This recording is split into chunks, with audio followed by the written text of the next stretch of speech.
The weak don't survive in wolf packs. That's what every alpha has told their pack since the beginning of time. But Helen Rivers would learn that survival isn't about strength. It's about sacrifice. And some sacrifices are so profound, they rewrite destiny itself. Helen had been called weak her entire life. Too small, too soft, too human in her wolf form, a pale shadow compared to her sister's magnificent silver coat. The Crescent Moon Pack had made their judgment clear. Helen was a mistake of bloodlines, a wolf barely worth the air she breathed. But on the night she heard a cub's terrified howl echoing through the thornwood forest, Helen didn't think about strength or survival. She thought about a child in pain. And that single moment of compassion would bring her face to face with the most powerful wolf in the realm, the Alpha King himself. Some say fate is written in the stars. Others say it's forged in blood. Helen would discover it's written in the scars we earn protecting those who cannot protect themselves. This is her story. Chapter 1. The Shed and the Silver Wolf. The scent of pine and morning dew filled the training grounds as Helen stumbled backward, her small frame hitting the dirt for the third time that hour. Above her, Brittany Hogan, her half-sister, stood with a victorious smirk, her silver fur gleaming in the dawn light as she shifted back to human form. "Pathetic," Brittany said, loud enough for the entire pack to hear. "How are we even related?"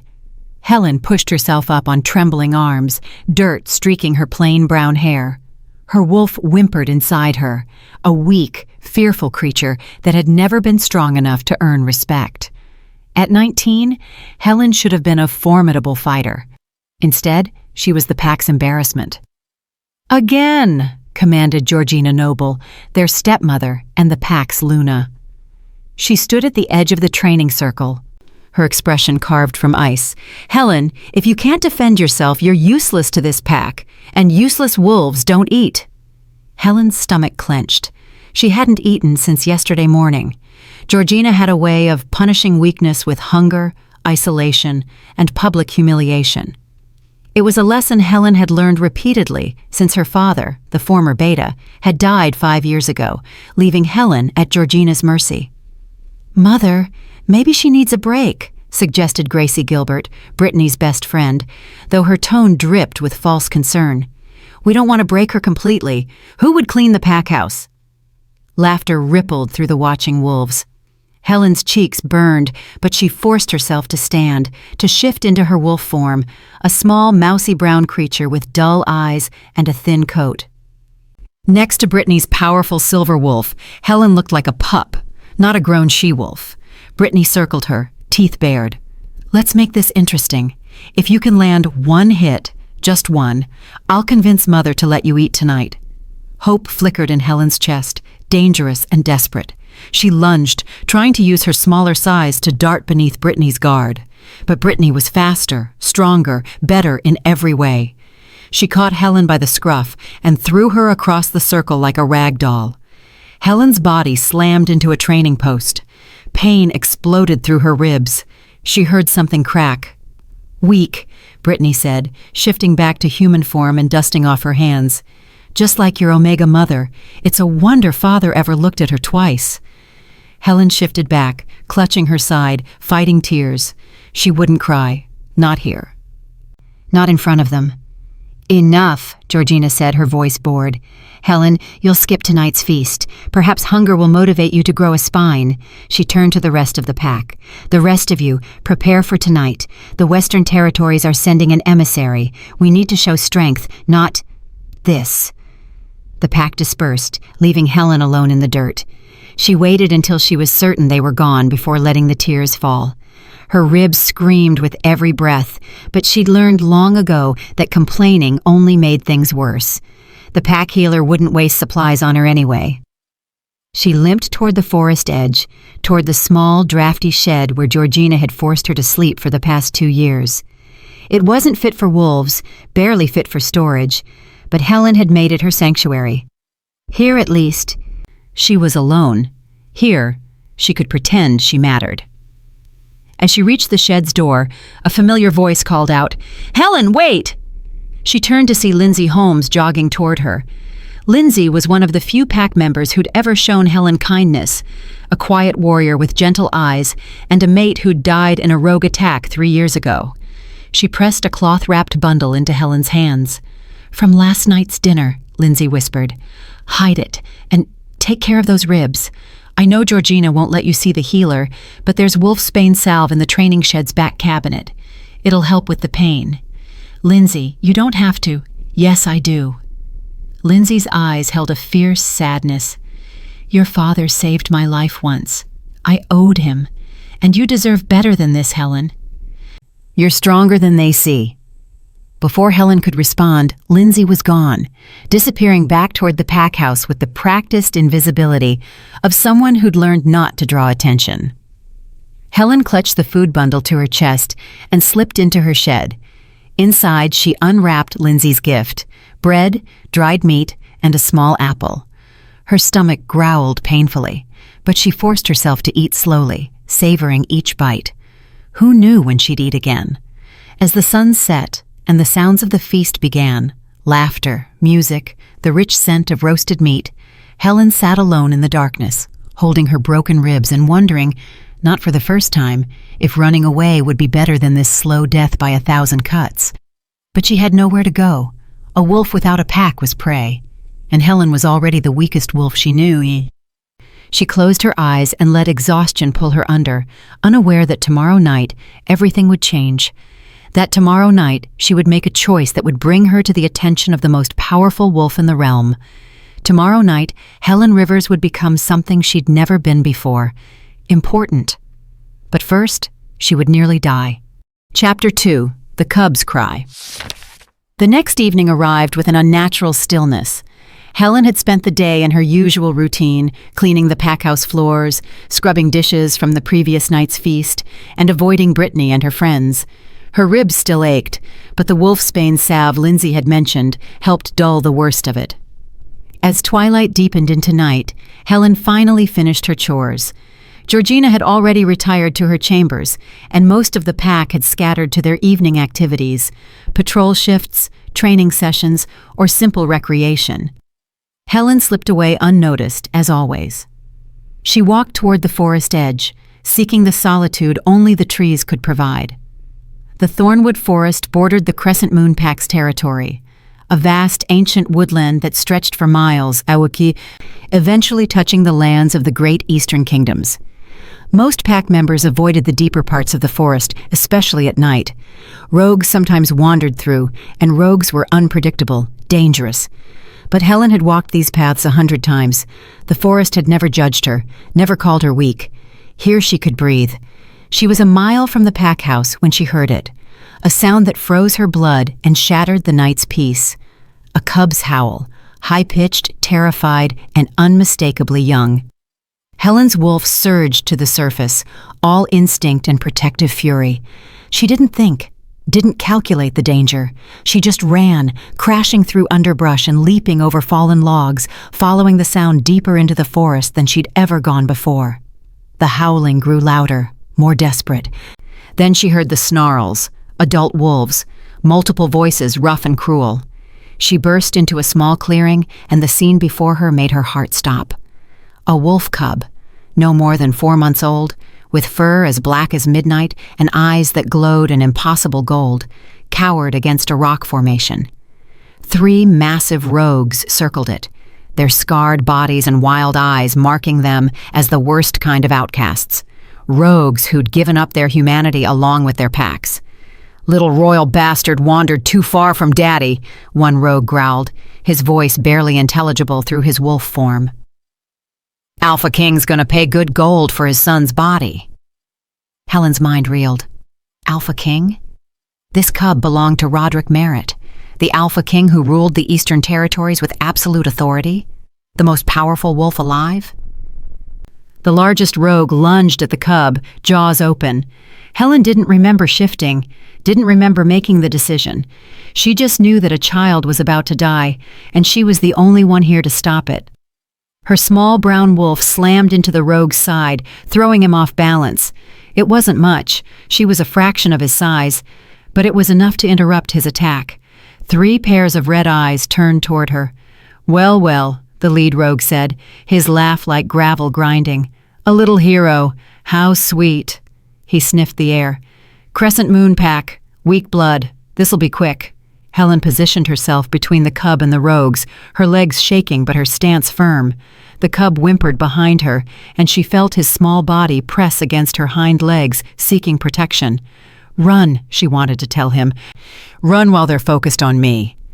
But the cub didn't run. He stayed pressed against her, and Helen realized with a sinking heart that he was too young, too terrified to understand. The three rogues attacked as one. Helen fought like she'd never fought before. She used her small size to dodge and weave, her teeth finding flesh when she could. But she was one wolf against three trained killers, and the outcome was inevitable.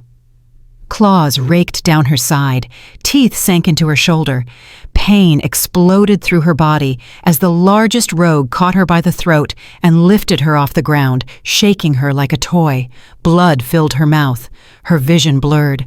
She heard the cub crying, felt him trying to bite at the rogue's legs with his baby teeth. No, Helen thought desperately. He has to survive. He has to. With the last of her strength, she twisted in the rogue's grip and bit down on his eye. He howled and dropped her, stumbling backward. "Forget the cub!" he roared. "Kill this bitch first!" Helen barely registered hitting the ground, barely felt the second rogue's jaws close around her back leg, crushing bone. The world became a nightmare of pain and blood and the distant sound of the cub's crying. This was it. This was how she died. At least she'd die doing something that mattered. At least one life would be saved. The lead rogue loomed over her, teeth bared for the killing blow. Then the forest exploded. A roar split the night, a sound so powerful, so primal, that even the rogues froze. The temperature dropped. The air itself seemed to bow. A wolf burst into the clearing, and Helen's fading consciousness could barely comprehend what she was seeing. This wolf was massive, easily twice the size of the largest rogue, with fur as black as the cub's, but shot through with silver markings that seemed to glow in the moonlight. His eyes were molten gold, burning with an ancient fury. The Alpha King. He moved like death itself. The first rogue died before he could even turn around, his throat torn out in a single precise strike. The second tried to run and made it 3 steps before the Alpha King's jaws closed around his spine.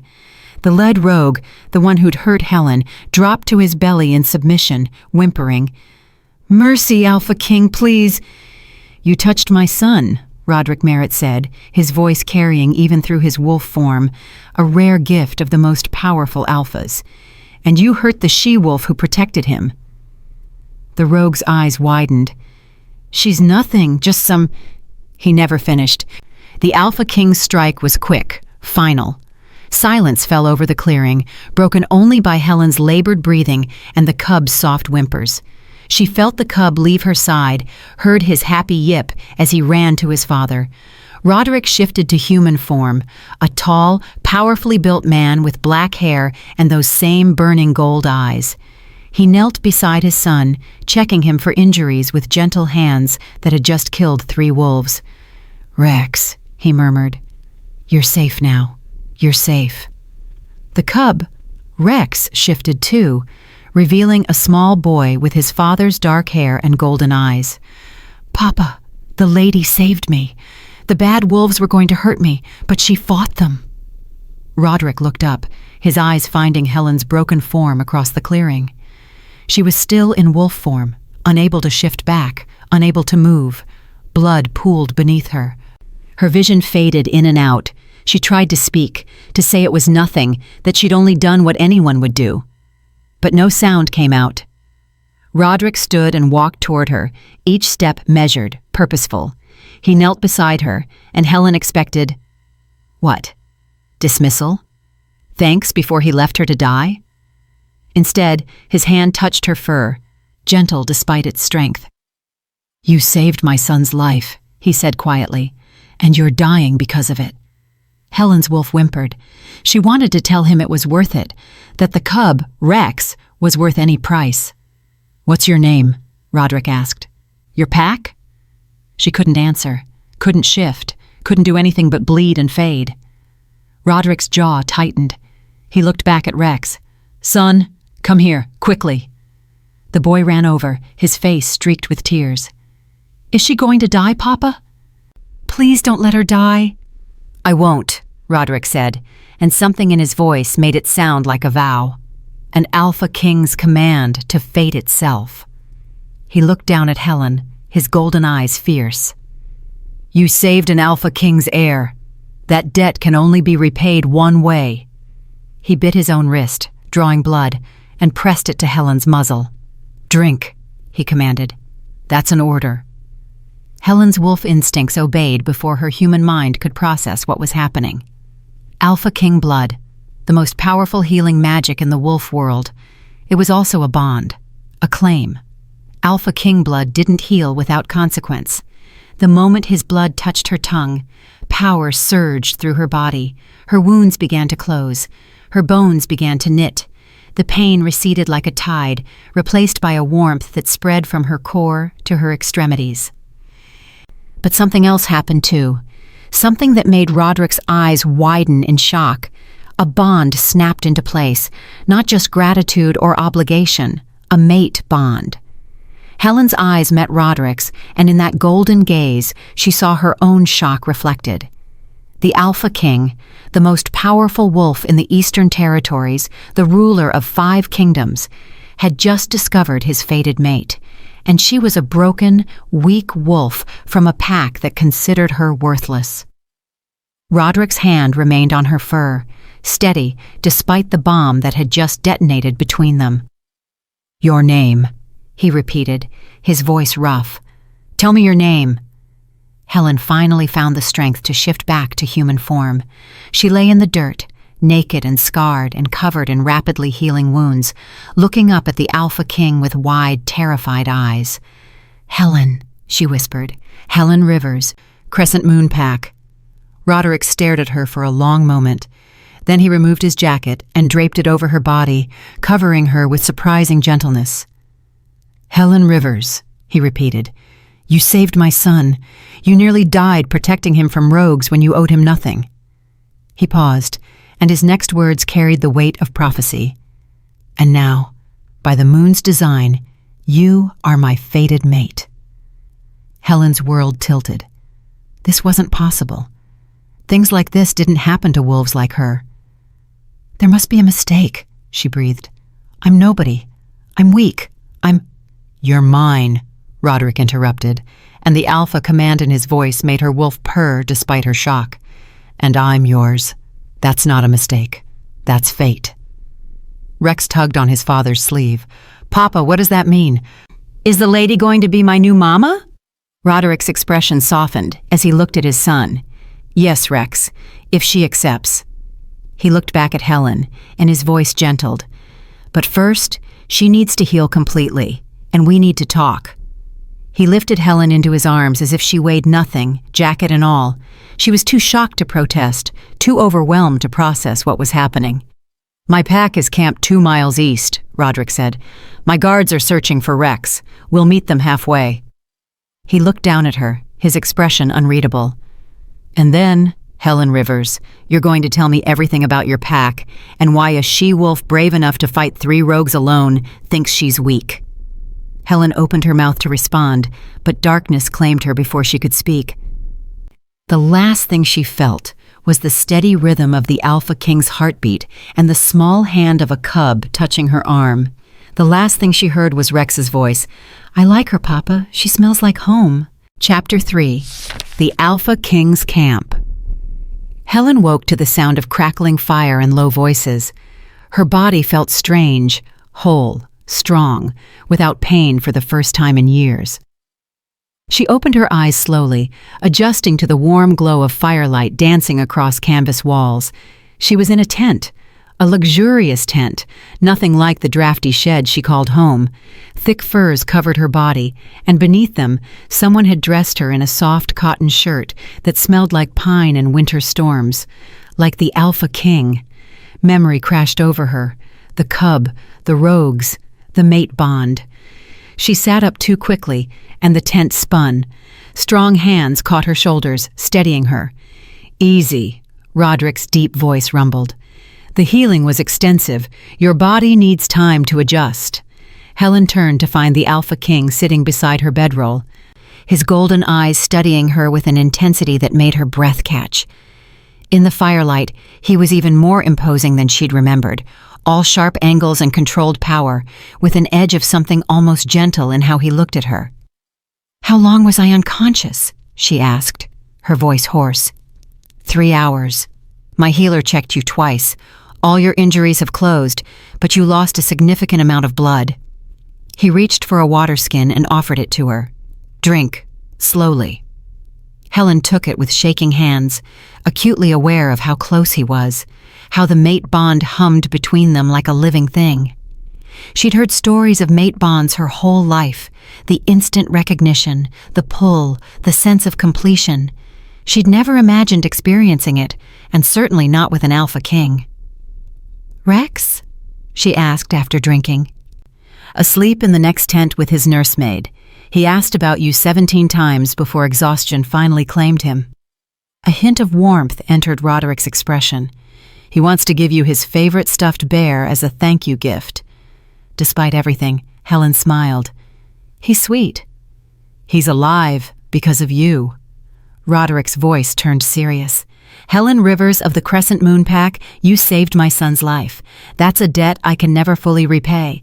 But before we discuss what happens next, I need to understand what I saw in that clearing."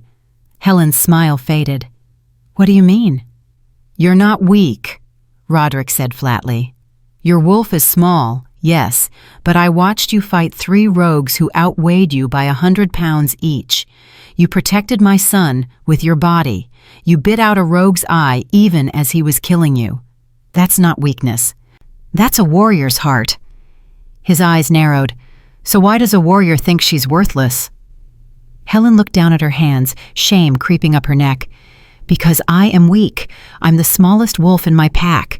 I can't win training matches. I can't even defend myself against my own sister." "Your sister attacked you?" The temperature in the tent dropped several degrees. "It's just training," Helen said quickly. "It's normal." "It's not normal," Roderick interrupted, his voice hard. "Tell me about your pack, Helen, and don't minimize.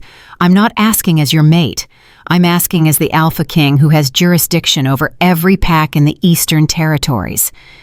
So Helen told him about her father's death, about Georgina's cruelty, about Brittany's bullying and the pack's contempt, about sleeping in a shed and going hungry and being called worthless so many times she'd started to believe it. With each detail, Roderick's expression grew darker. By the time she finished, his hands were clenched into fists, and his wolf prowled behind his eyes. "Your stepmother starves you," he said, his voice dangerously quiet. "Your half-sister breaks your ribs in training.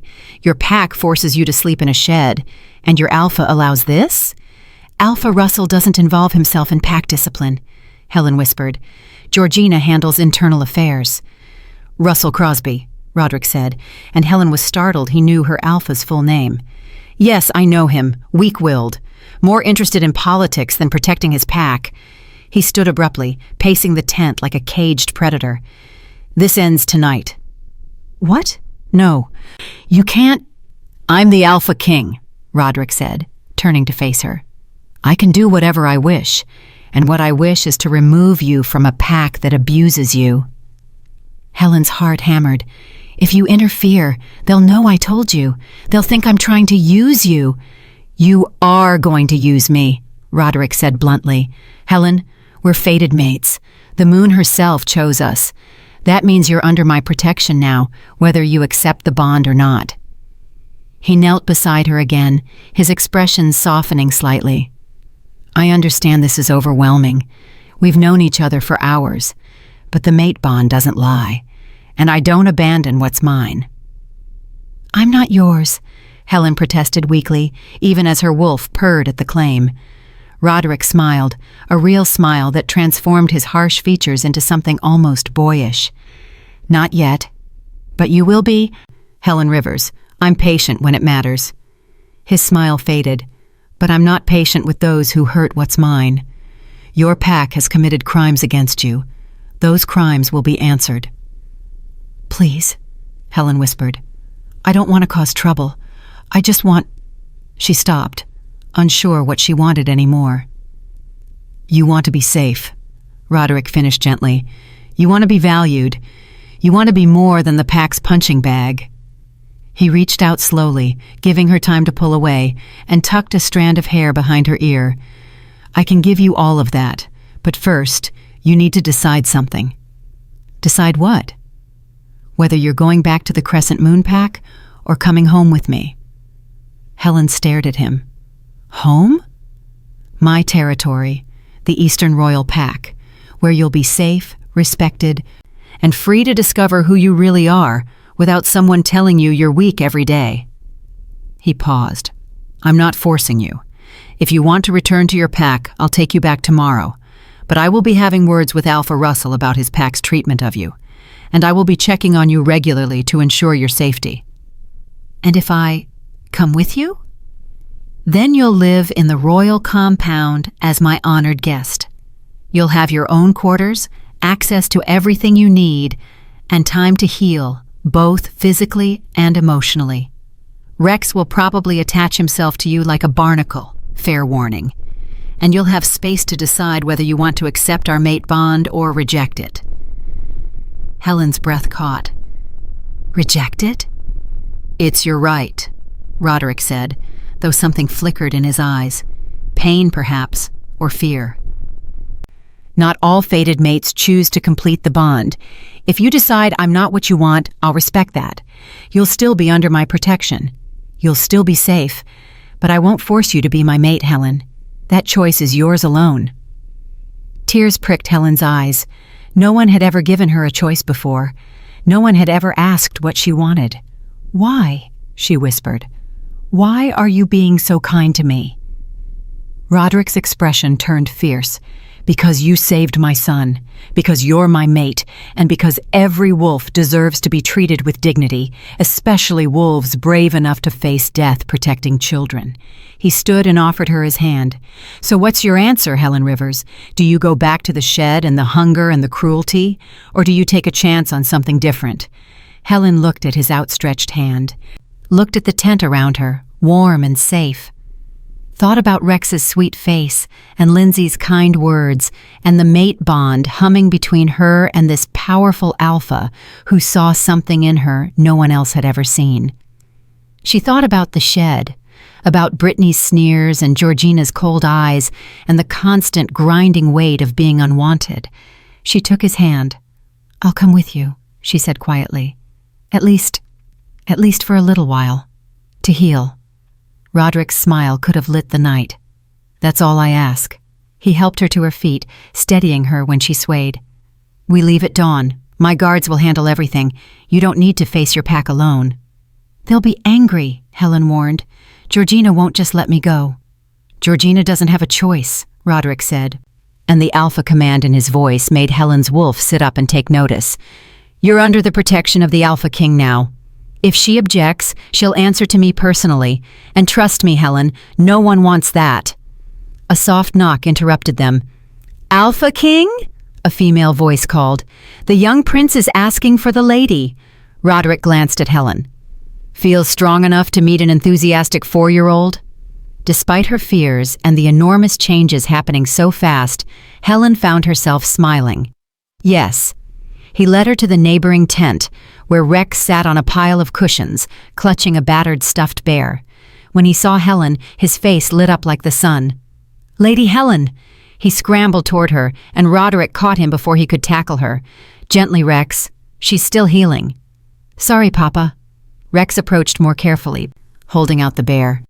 "This is Mr. Humphrey. He's very brave. He helps me when I'm scared. I thought maybe he could help you too?" Helen knelt down, ignoring the slight pull in her still healing muscles, and accepted the bear with the reverence it deserved. "He's wonderful, Rex." "Thank you." "You're really brave," Rex said seriously. "You're the bravest person I ever met, even braver than Papa, and he's the Alpha King." "I don't know about that," Helen said, glancing at Roderick with a small smile. It's true, Rex insisted. Papa says you fought the bad wolves even though you were scared. That's what brave means, doing the right thing even when you're scared. Helen's throat tightened. She looked at Roderick, who watched them with an expression she couldn't quite read. Your papa is a very smart man, she said softly. I know, Rex agreed. And now you're going to come live with us. Papa told me. You're going to be my new mama, and we'll have so many adventures and— Rex, Roderick interrupted gently. Remember what we discussed. Helen is our honored guest first. She needs time. But she's your mate, Rex protested. You said the moon chose her for us. The moon chose her for me, Roderick corrected. But Helen has to choose us back. That takes time. Rex considered this, then looked at Helen with those earnest golden eyes. Will you choose us? Please? I promise I'll be good. And Papa's really nice once you get to know him. He's only scary to bad people. Helen's heart cracked open. I promise to think about it very carefully, she said. Is that okay? Rex nodded solemnly. Okay. But while you're thinking, you should know Papa makes the best pancakes, and he tells really good bedtime stories, and he gives the best hugs. Those are important things for mamas to know. Rex, Roderick said, but he was smiling. Bed, now. Yes, Papa. Rex threw his arms around Helen's neck in a quick hug, then scrambled back to his cushions. Good night, Lady Helen. Thank you for saving me. Good night, Rex, Helen whispered. Outside the tent, under a sky full of stars, Roderick walked Helen back to her tent. The camp around them was quiet, guards posted at careful intervals, the fire banked low. He's already attached to you, Roderick observed. Rex doesn't trust easily. His mother died when he was an infant. He doesn't remember her. I'm sorry, Helen said softly. So am I. She was a good woman. We weren't mates. It was a political alliance. But we cared for each other. When she died in childbirth, I swore I'd never take another mate unless the moon chose her for me. He looked at Helen. And then you appeared in that clearing, broken and bleeding, and still fighting, still protecting my son. And the bond snapped into place, like it had been waiting for exactly that moment. Do you believe in fate? Helen asked. I do now, Roderick said simply. Get some rest, Helen. Tomorrow we travel to the Eastern Royal Pack. Your life changes tomorrow. It already changed, Helen murmured. The moment I heard Rex cry. Roderick's hand touched her cheek, gentle and warm. Then tomorrow it changes again.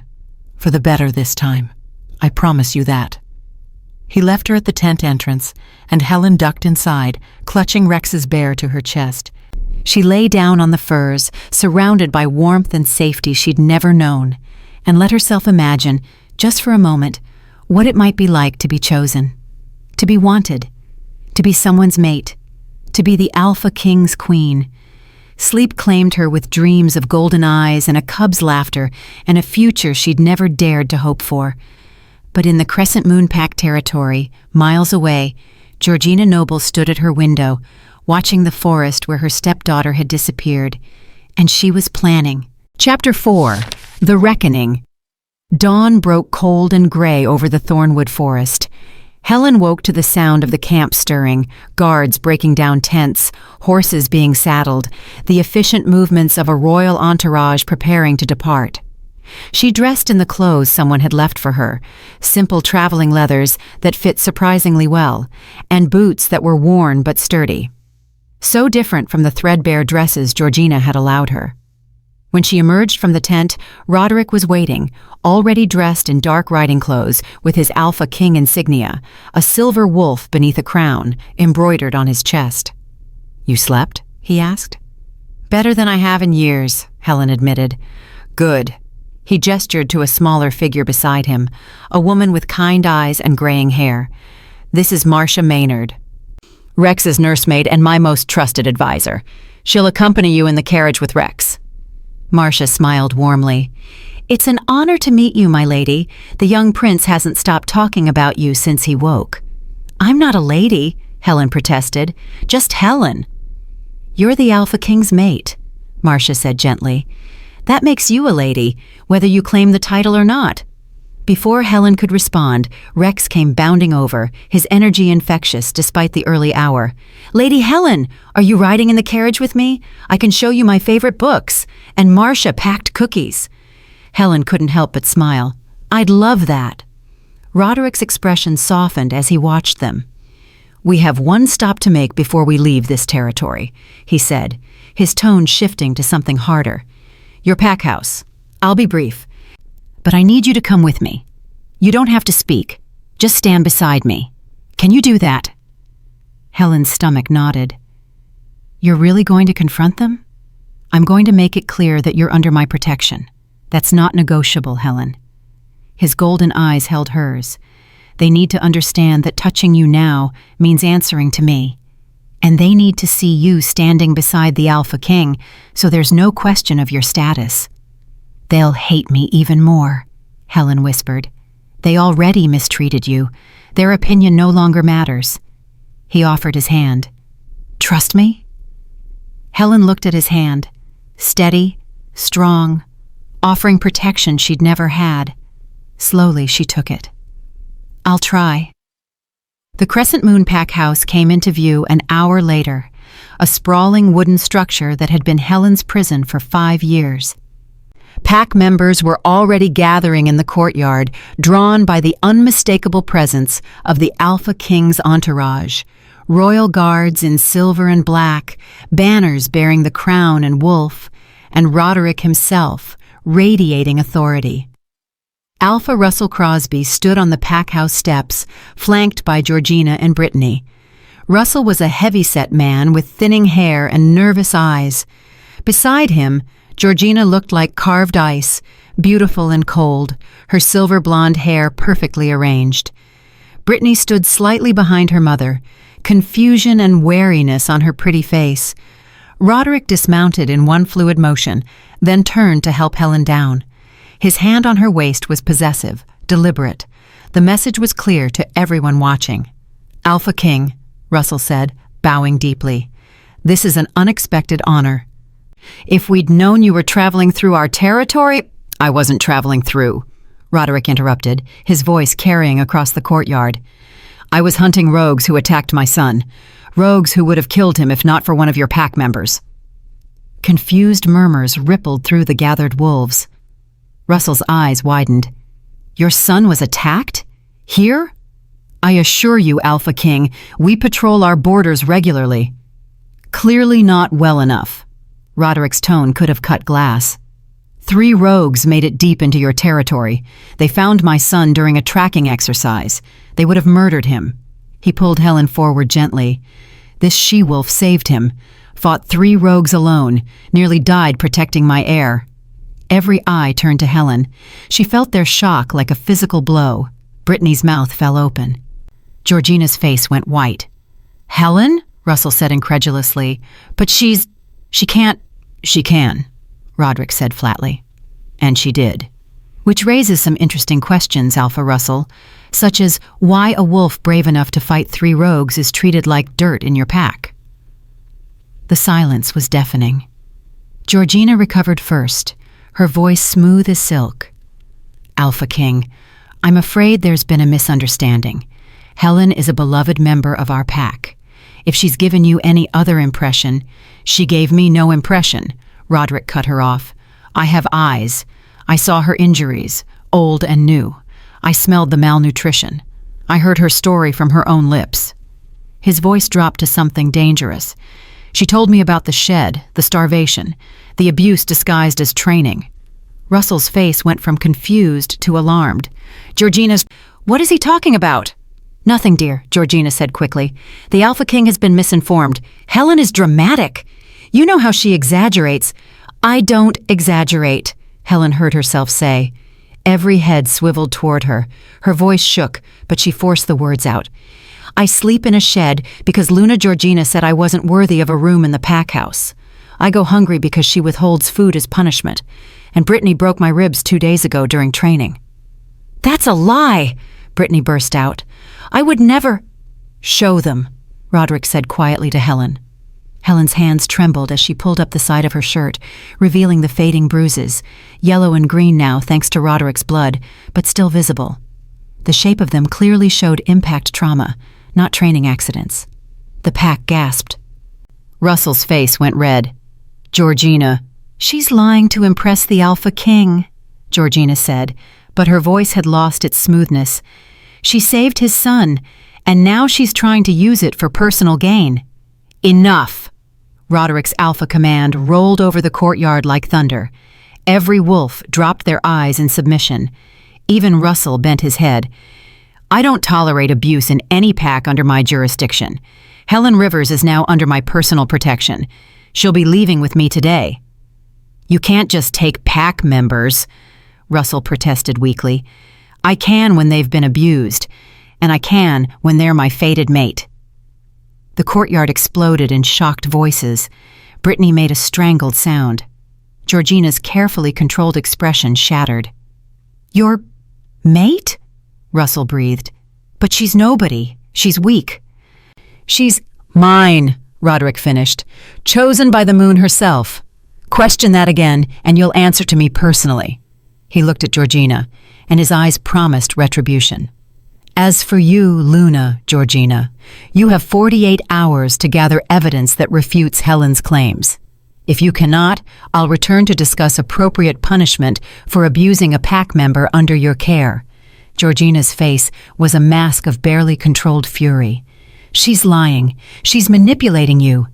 Helen saved my son's life while bleeding out from wounds your daughter gave her.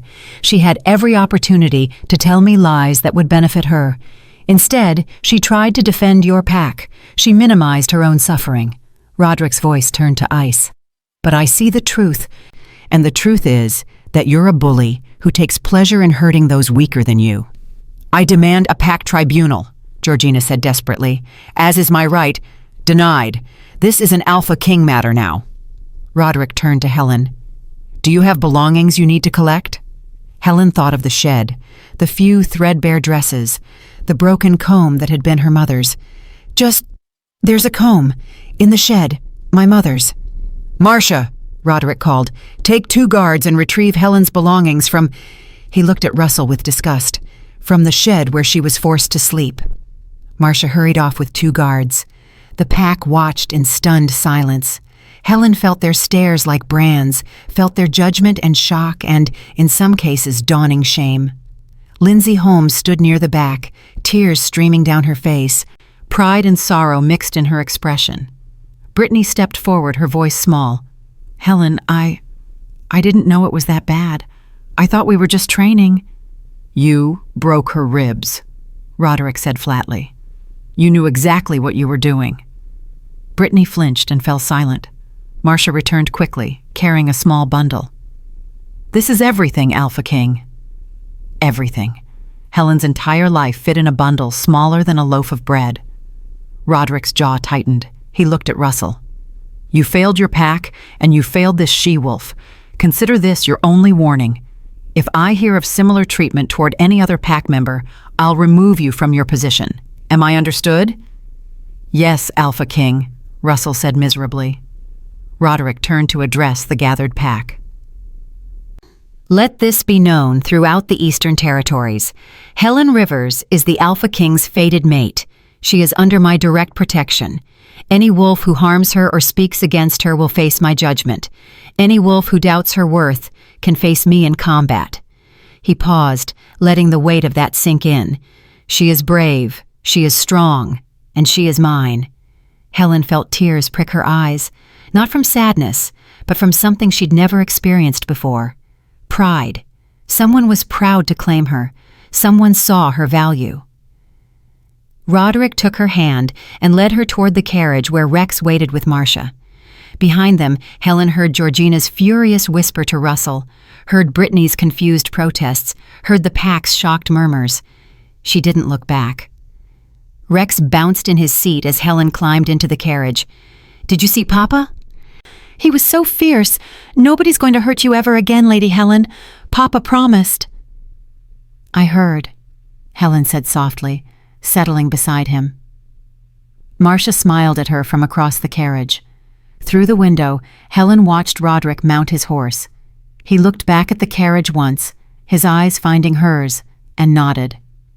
A promise. Then the entourage began to move, carrying Helen away from the only home she'd ever known, a home that had never wanted her, and towards something new, something terrifying and impossible and full of potential. Comment. What would you have said to Georgina if you were in Helen's position? As the crescent moon pack house disappeared behind trees, Helen felt something loosen in her chest, something that had been tight and painful for 5 years. Freedom. But in the pack house, Georgina watched the Alpha King's entourage depart with eyes full of cold calculation. "Mother," Brittany said nervously, "what do we do?" "We adapt," Georgina said softly. "Helen thinks she's won. She thinks the Alpha King will protect her. But fated mates can be broken, dear daughter. And weak little wolves? They have accidents all the time." Russell overheard and paled. "Georgina, you can't be serious. He's the Alpha King. If you touch his mate—" "Who said anything about touching her?" Georgina smiled, and it was a smile that promised blood. "I said accidents happen, and they do, even in royal compounds, even to the Alpha King's precious mate." She turned and walked into the pack house, already planning. Helen Rivers had escaped her shed, but Georgina Noble was patient, and revenge, served cold, was always sweetest. Chapter 5. The Eastern Royal Pack. The journey to the Eastern Royal Pack territory took 3 days. 3 days during which Helen discovered what it meant to be valued. Rex barely left her side, chattering about his favorite things: the garden where rare moonflowers grew, the library with books from every kingdom, the training grounds where his father taught warriors. Marcia treated her with gentle respect, answering questions about the royal compound and sharing stories about Roderick's fair but firm leadership. And Roderick himself rode alongside the carriage for hours each day, sometimes in silence, sometimes talking through the window about pack politics, history, or simply asking Helen about her interests. She learned he was 32, had been Alpha King for 8 years after his father's death, and carried the weight of 5 kingdoms on his shoulders with a quiet determination that reminded her of mountains, immovable, eternal.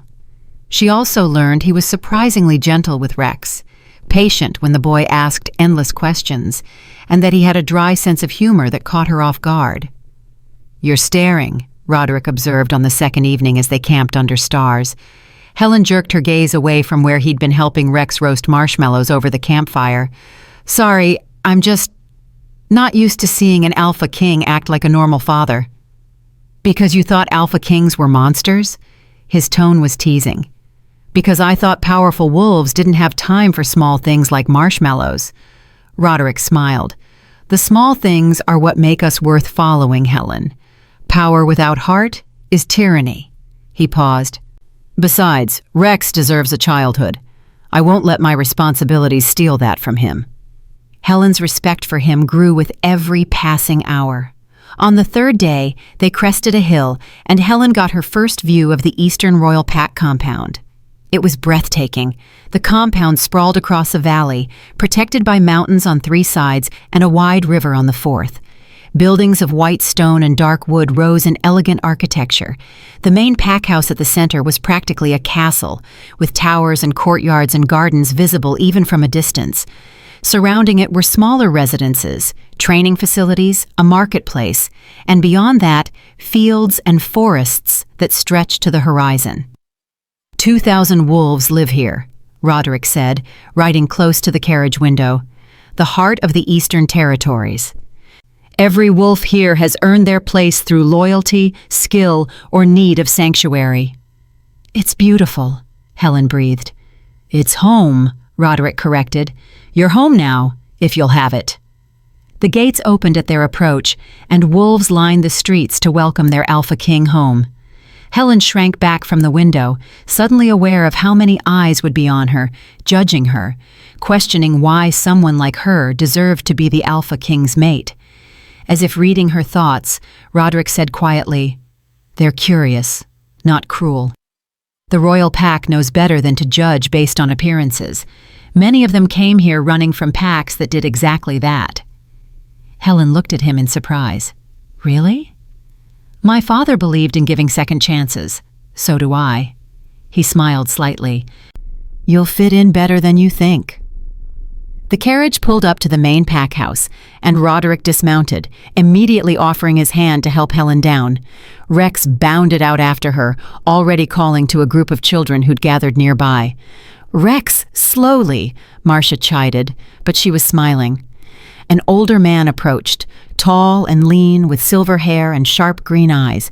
He bowed to Roderick. Alpha King, welcome home. Your messages preceded you. The guest quarters have been prepared as requested. Thank you, Edwin. Roderick gestured to Helen. Edwin Short, my head of household. Edwin, this is Helen Rivers. She's to be given every courtesy and comfort. Anything she needs, she receives. No questions. Edwin's eyes flickered with interest as he studied Helen, but his expression remained professionally neutral. Of course, Alpha King.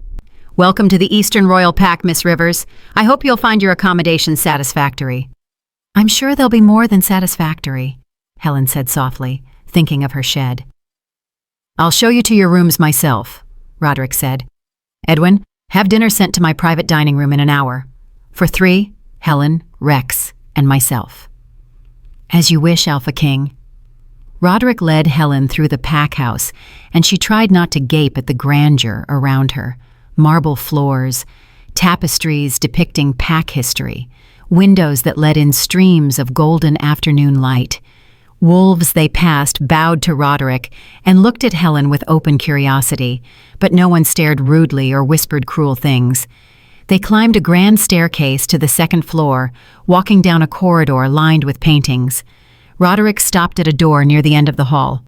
These will be your quarters, he said, opening the door. My rooms are at the opposite end of the hall. Rex's are between us. He insisted on being close to you. He smiled slightly. If you need anything, day or night, my door is always open. Helen stepped inside and froze. The suite was larger than the entire shed she'd lived in. A sitting room with comfortable furniture and a fireplace, a bedroom visible through an archway, with a bed piled with soft blankets and more pillows than she'd ever seen in one place. Another door revealed a private bathroom with a huge tub. This is too much, Helen whispered. It's standard guest quarters, Roderick said.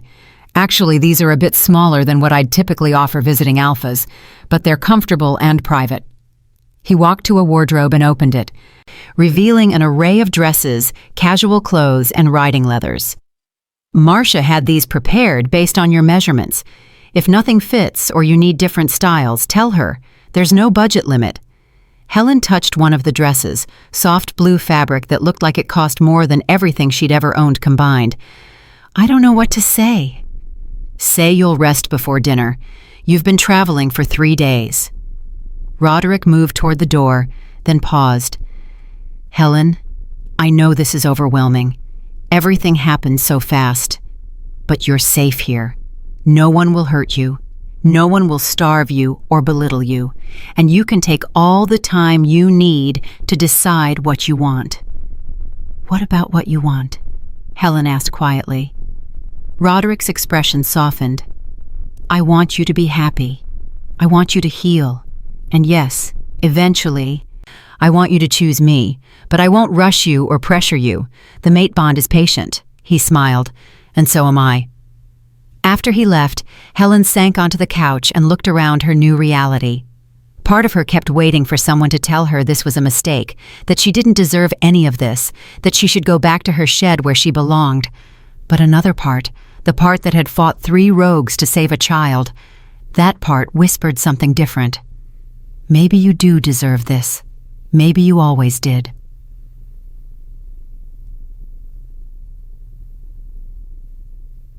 Dinner that evening was an intimate affair in Roderick's private dining room, a smaller space with a table that could seat 8, but felt cozy with just the 3 of them.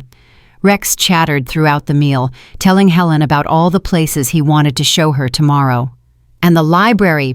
You have to see the library, Lady Helen. It has books about everything, even books about dragons, and Papa says dragons might have been real once. Might have been, Roderick emphasized. The historical records are unclear. But they could have been real, Rex insisted. And if they were real, that means magic is real and— A knock interrupted Rex's enthusiastic theorizing. Edwin entered, his expression apologetic. Alpha King, forgive the interruption. Alpha Trevor Carney from the Western Pack has arrived unexpectedly. He requests an immediate audience. Roderick's expression hardened slightly. Trevor is here? Did he say why? He claims it's urgent pack business that cannot wait. Roderick looked at Helen, frustration flickering across his face. I apologize. This shouldn't take long. Trevor tends toward drama. Edwin, please see that Helen has everything she needs. Of course, Alpha King. After Roderick left, Rex looked at Helen with serious eyes. Alpha Trevor is mean. He always wants Papa to do things that make Papa angry.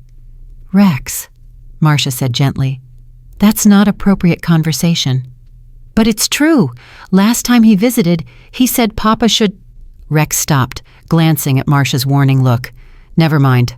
Helen filed that information away, curious but not wanting to push. She was still learning the dynamics of this new world. After dinner, Marcia helped Rex get ready for bed, and Helen returned to her quarters. She drew a bath, a luxury she'd rarely experienced, and soaked in hot water until her muscles finally relaxed. She'd just finished dressing in a nightgown from the wardrobe when a soft knock came at her door. Helen? It's me, Roderick's voice called. Are you decent? Yes, Helen called back, tying a robe over the nightgown. Roderick entered, looking tired and frustrated. I apologize for abandoning you on your first night here. Trevor was— difficult. Is everything all right? Pack politics, Roderick said dismissively. Nothing for you to worry about. He studied her. You look more relaxed. I had a bath, Helen admitted. A real bath in a real tub. It's been years since— She stopped, embarrassed. Since you had basic comforts, Roderick finished gently. You don't have to hide what you went through, Helen. Not from me. He moved closer, his voice dropping. I meant what I said. You're safe here. No matter what happens, no matter what choices you make about our bond, you have a home in the Eastern Royal Pack. Why? Helen whispered. Why are you so kind to me? I saved Rex, yes, but you've already repaid that debt 100 times over. You could have taken me somewhere safe and left me there. You didn't have to bring me here. Didn't have to— You're my mate, Roderick interrupted. Did you think I'd just abandon you somewhere? Hand you off to another pack and walk away? He reached out slowly, giving her time to pull back, and cupped her face gently. Helen, the mate bond isn't just about obligation. It's about recognition. My wolf knew you the moment I laid eyes on you in that clearing. Knew you were brave and strong and everything I'd ever looked for, and every moment since then has only confirmed what the moon already showed me. I'm not brave, Helen protested weakly. You fought 3 rogues alone. I was terrified. Which makes it braver, Roderick said. Courage isn't the absence of fear, Helen. It's acting despite it. You were terrified and broken and bleeding, and you still put yourself between my son and death. That's the definition of brave. Tears spilled down Helen's cheeks. She'd spent so long being told she was worthless that hearing the opposite felt almost painful. Roderick wiped her tears with his thumbs, his touch impossibly gentle for such powerful hands. I know it's hard to believe after years of cruelty, but I promise you, Helen, I'll spend however long it takes proving to you that you're worth everything. Worth protecting, worth choosing, worth loving. The word hung between them like a promise. You barely know me, Helen whispered. Then let me know you, Roderick said simply. Let me court you properly. Let me show you what it means to be cherished instead of tolerated. He smiled slightly.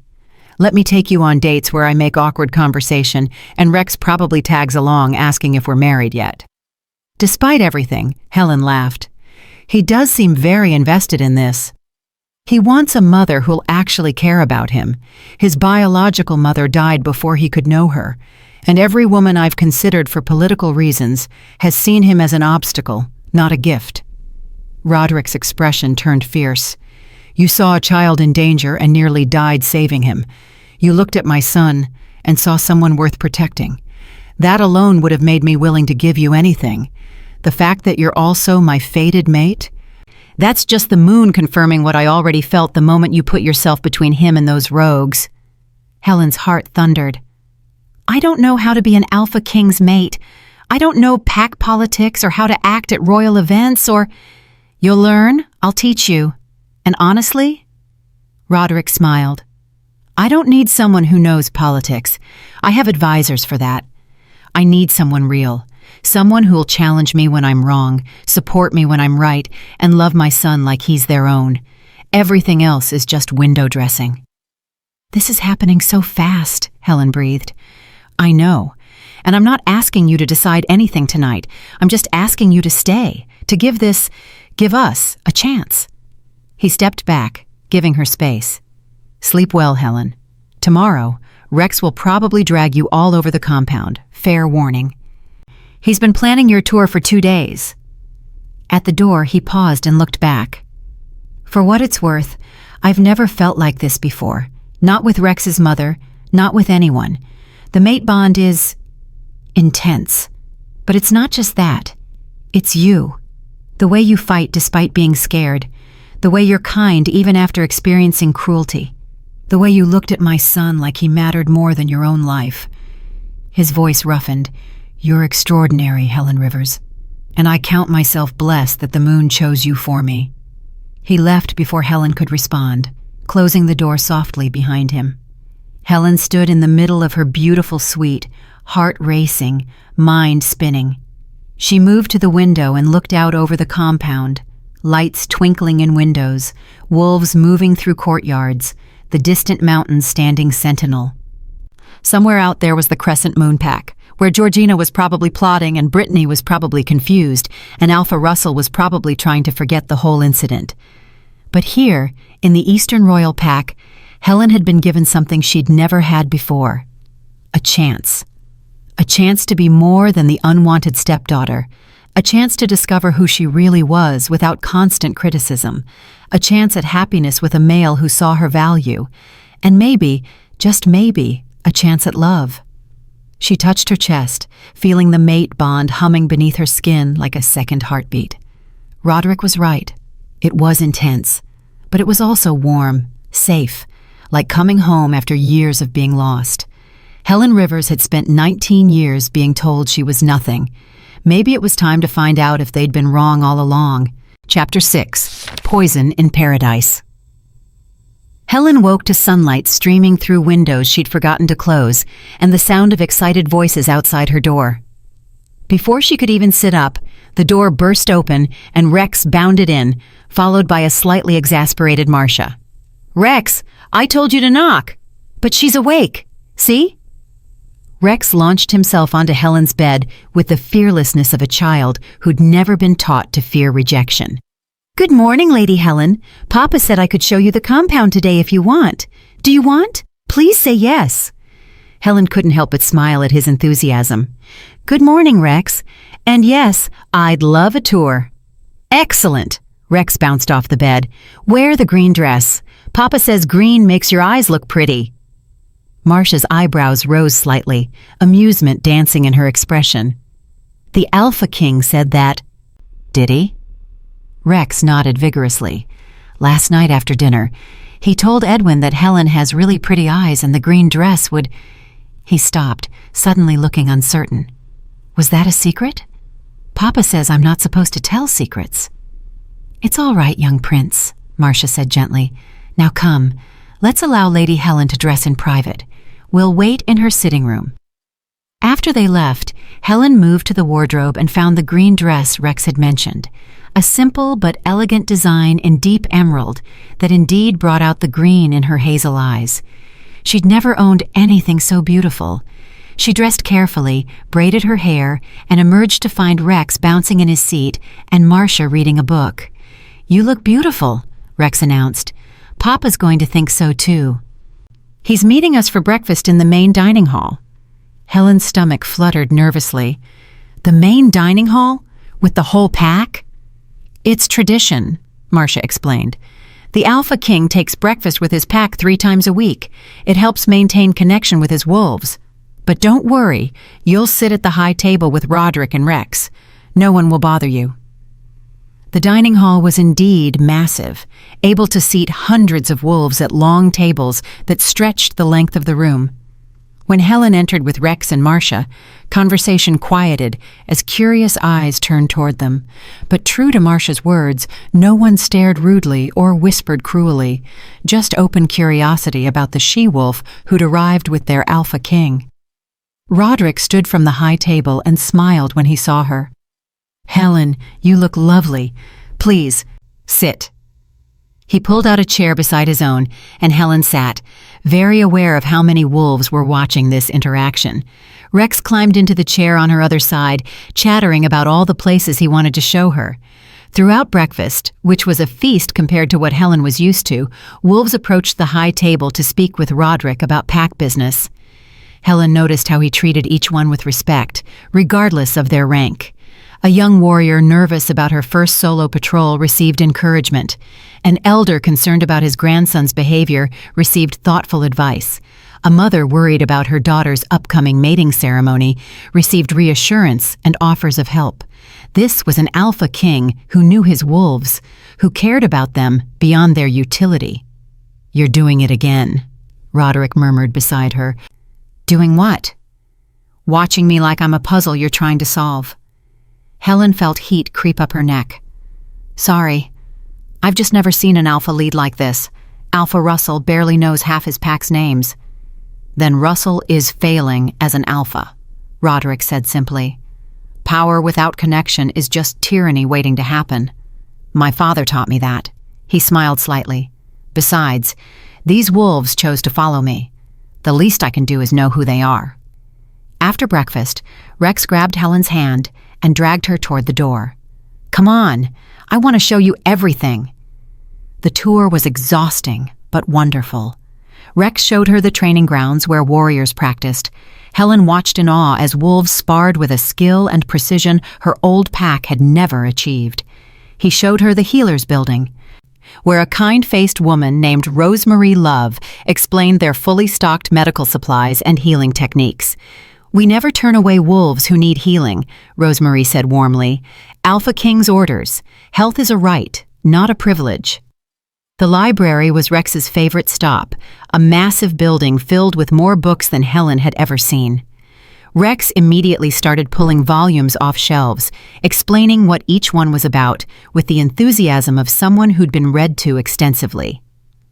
"Papa reads to me every night," Rex said proudly, "even when he's really busy.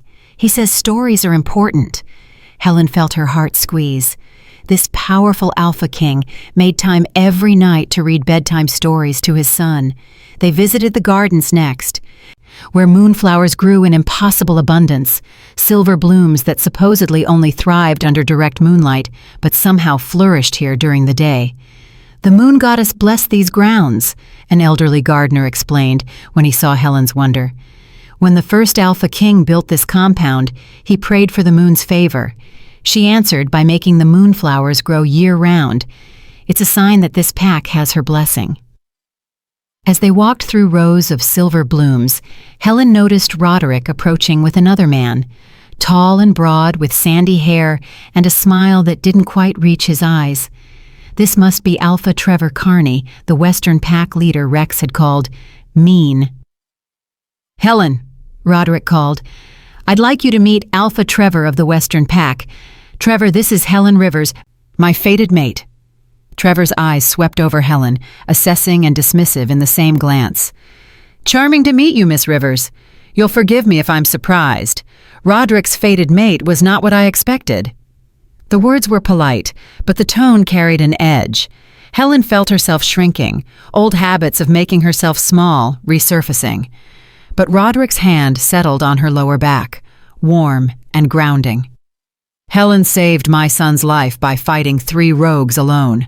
She's brave, strong, and everything I could want in a mate. Your expectations are irrelevant, Trevor." Trevor's smile tightened. Of course, I meant no offense.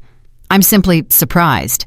I'd heard rumors you were considering Luna Graciela Kirby from the Southern Pack. A strategic alliance between your territories would have been beneficial. I don't need strategic alliances.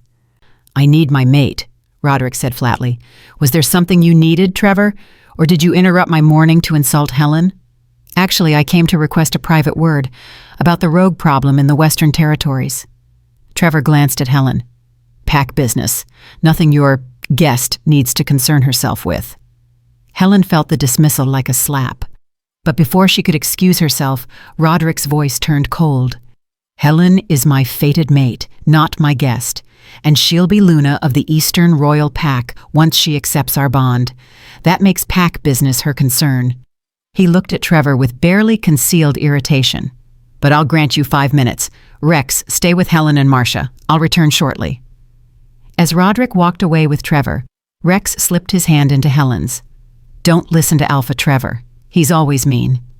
Papa says he's jealous because the Western Pack isn't as strong as ours. Rex, Marcia warned gently, pack politics. But it's true, Rex protested. Helen squeezed his hand gently. It's all right, Rex. I'm okay. But she wasn't okay. Trevor's words, and the way he'd looked at her like she was something beneath notice, had stirred up all the old feelings of inadequacy. She was just a weak wolf from a small pack. What right did she have to be the Alpha King's mate? Lady Helen? Rex's voice was worried. You look sad. I'm fine, Helen lied. Papa says lying is bad, Rex said seriously. Even little lies. He says we should always tell the truth, even when it's hard. Helen looked down at this earnest little boy and felt her heart crack. You're right. I'm not fine. Alpha Trevor made me feel small, like I don't belong here. But you do belong. The moon chose you for Papa. That means you're supposed to be here. Rex hugged her leg fiercely. And I think you're perfect. You're brave and nice, and you smell like honeysuckle, and you saved my life. Who cares what mean Alpha Trevor thinks? Despite herself, Helen smiled. You're very wise for 4 years old. Papa says wisdom isn't about age. It's about listening and learning. Rex brightened. Oh, I forgot to show you the best part. Come on. He dragged her toward a smaller building near the pack house. Inside was a studio filled with art supplies, paints, canvases, clay, drawing materials. Papa built this for the pack members who like making art, Rex explained. He says creativity is important for wolves. It helps us remember we're more than just fighters and hunters. He picked up some colored pencils. Do you like to draw, Lady Helen? Helen thought about the few times she'd managed to steal paper and a broken pencil from the Crescent Moon pack house, drawing in secret because Georgina said art was a waste of time for wolves. I used to, Helen admitted, but I haven't in years. Then draw something now. Rex pushed paper and pencils toward her. Draw whatever makes you happy. Helen sat down and picked up a pencil, feeling rusty and uncertain.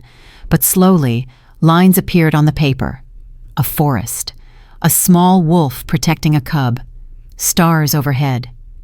She lost herself in the drawing, and for a few precious minutes, Trevor's dismissive words faded away. That's beautiful, Roderick's voice said from the doorway. Helen jumped, nearly dropping the pencil. She hadn't heard him return. It's nothing, just scratches. Roderick walked over and studied the drawing. It's the night we met. His voice softened. You captured it perfectly. The courage, the desperation, the hope. He looked at her with something like wonder. You have real talent, Helen. Georgina said art was useless for wolves, Helen said before she could stop herself. Georgina said a lot of things, Roderick replied, his voice hardening at the name. All of them wrong. He touched the drawing gently. May I keep this? It's just a sketch. It's the night my life changed, the night I found my mate. I'd like to keep it, if you'll allow me. Helen nodded, not trusting her voice. Roderick carefully rolled the drawing. I apologize for Trevor. He's difficult. He came to request help with his rogue problem, but spent most of our conversation trying to convince me you're not suitable as Luna." Helen's heart sank. Maybe he's right. I don't know anything about being a Luna. "Neither did any Luna before they became one," Roderick interrupted.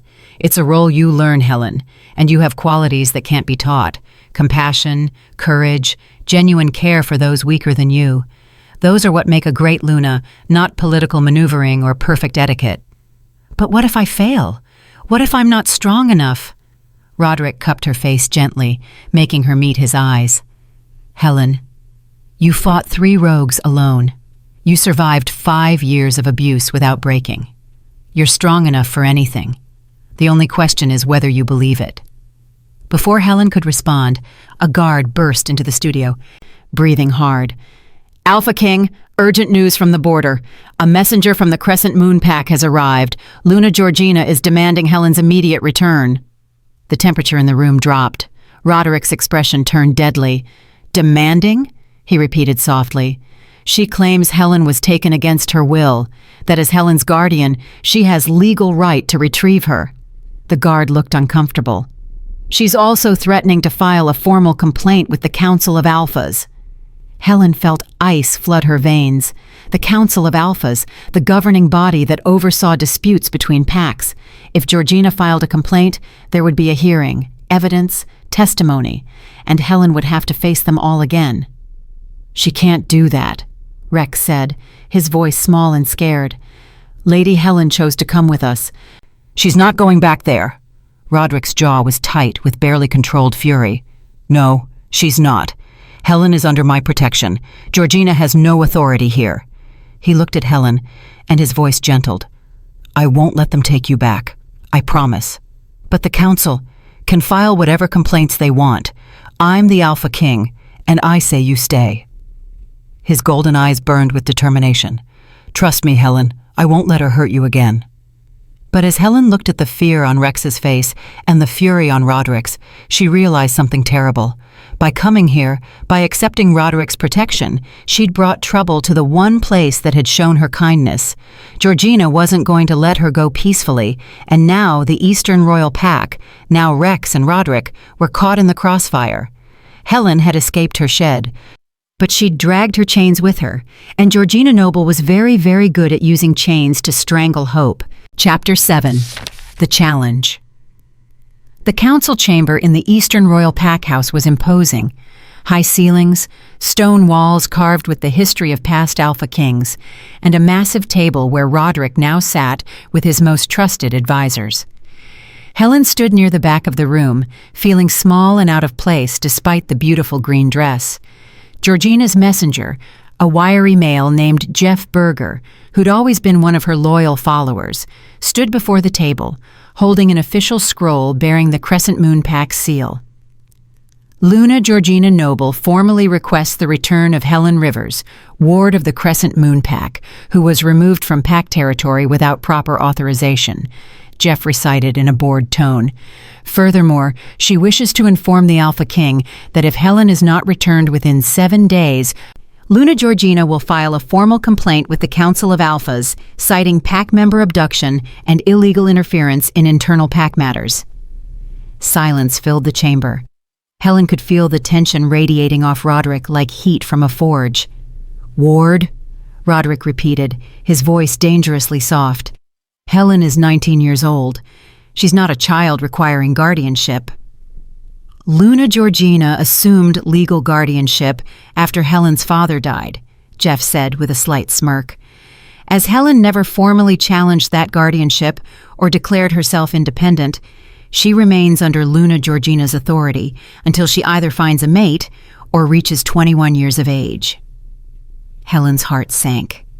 She hadn't known about the guardianship extension, hadn't realized Georgina had that kind of legal hold over her. Edwin Short, who'd been reviewing the scroll, looked up with a grim expression. Technically, he's correct.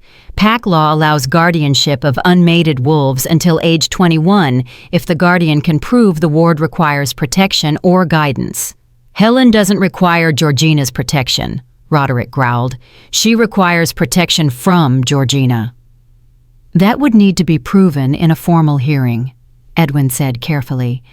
And Luna Georgina is claiming the opposite, that Helen was manipulated by the Alpha King's gratitude and doesn't understand what she's agreeing to. That's ridiculous, Helen burst out.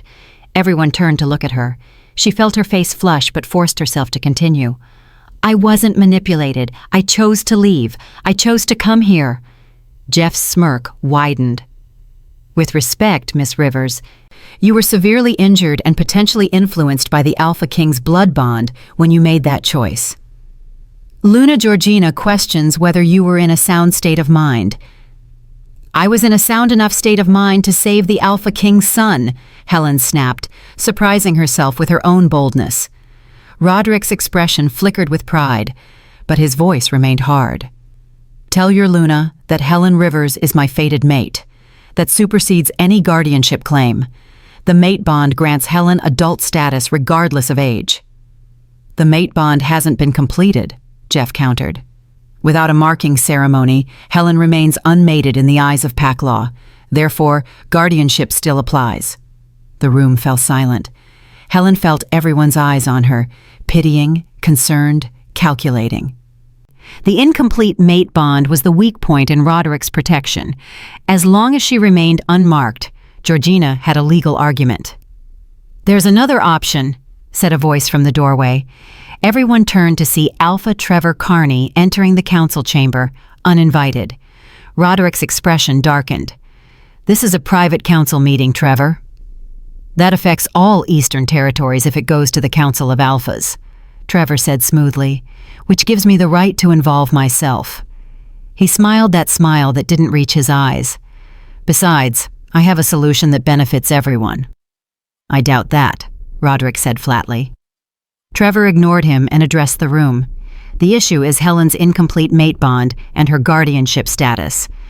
Both problems disappear if she formally rejects the mate bond and returns to her pack voluntarily. No, Roderick and Helen said simultaneously. Trevor raised his eyebrows. Hear me out. Helen returns to the Crescent Moon Pack, publicly declares the mate bond was a misunderstanding, and remains there until she's 21, just 2 more years. At that point, she's legally independent and can choose to return to Alpha Roderick if she wishes. Luna Georgina gets her ward back, the Council of Alphas doesn't get involved, and everyone avoids a scandal. Except Helen, Roderick snarled. Who goes back to sleeping in a shed and being starved and abused? Luna Georgina has assured me that Helen will be treated with full pack member privileges if she returns willingly, Trevor said. No more shed, no more restricted food. She'll even get her own room in the pack house. And you believe Georgina's promises? Roderick's voice dripped with contempt. I believe avoiding a council hearing is in everyone's best interest, Trevor replied. These hearings are messy. They open up packs to scrutiny. Sometimes they uncover things alphas would rather keep private. His gaze swept the room meaningfully. I'm sure the Eastern Royal Pack has nothing to hide, but the process itself is damaging to reputation, to stability, to future political alliances. Helen suddenly understood. Trevor wasn't trying to help. He was threatening. If this went to a hearing, he'd use it to damage Roderick's reputation somehow, find some weakness to exploit. Get out, Roderick said, his voice absolutely cold. You have no authority here, Trevor. And if you think you can threaten me into giving up my mate, you've forgotten who you're dealing with. I'm not threatening, Trevor said, though his smile suggested otherwise. I'm offering friendly advice, but if you insist on fighting this battle, be prepared for the consequences. The council will ask questions about Helen's injuries, about how quickly you claimed her, about whether an Alpha King should be taking mates from subordinate packs without proper courtship protocols. Courtship protocols? Roderick was on his feet now, power radiating from him in waves. She's my fated mate. There are no protocols for bonds the moon creates. The council may disagree, Trevor said calmly, but I'm sure you'll handle it well. You always do. He nodded to the room. I'll take my leave. Think about my suggestion, Alpha Roderick. For Helen's sake, if not your own. After Trevor left, the council chamber erupted in discussion. Advisors argued about legal precedents, political ramifications, potential council reactions. Helen felt dizzy trying to follow it all. Finally, Roderick raised his hand, and silence fell immediately. Enough. Here's what's going to happen. Helen stays. I don't care what legal gymnastics Georgina attempts. She's not getting Helen back. If she files with the council, we'll fight it. And we'll win. Alpha King, Edwin said carefully. The council hearing could take months. During that time, they might require Helen to return to her original pack pending resolution. It's standard procedure in guardianship disputes. Then we make it not a guardianship dispute, Roderick said. He turned to Helen, his golden eyes intense. There's one way to make this all go away instantly. One way to make Georgina's claims meaningless and Trevor's threats impotent. Helen's breath caught. She knew what he was going to say. Complete the mate bond, Roderick said quietly. Accept me. Let me mark you. Once the bond is complete, you're legally my mate. Guardianship ends. Georgina has no claim. The council has no jurisdiction. That's a huge decision, Helen whispered. I know. Roderick moved closer, his voice for her alone, even though everyone could hear. And I swore I wouldn't pressure you, that you could take all the time you needed.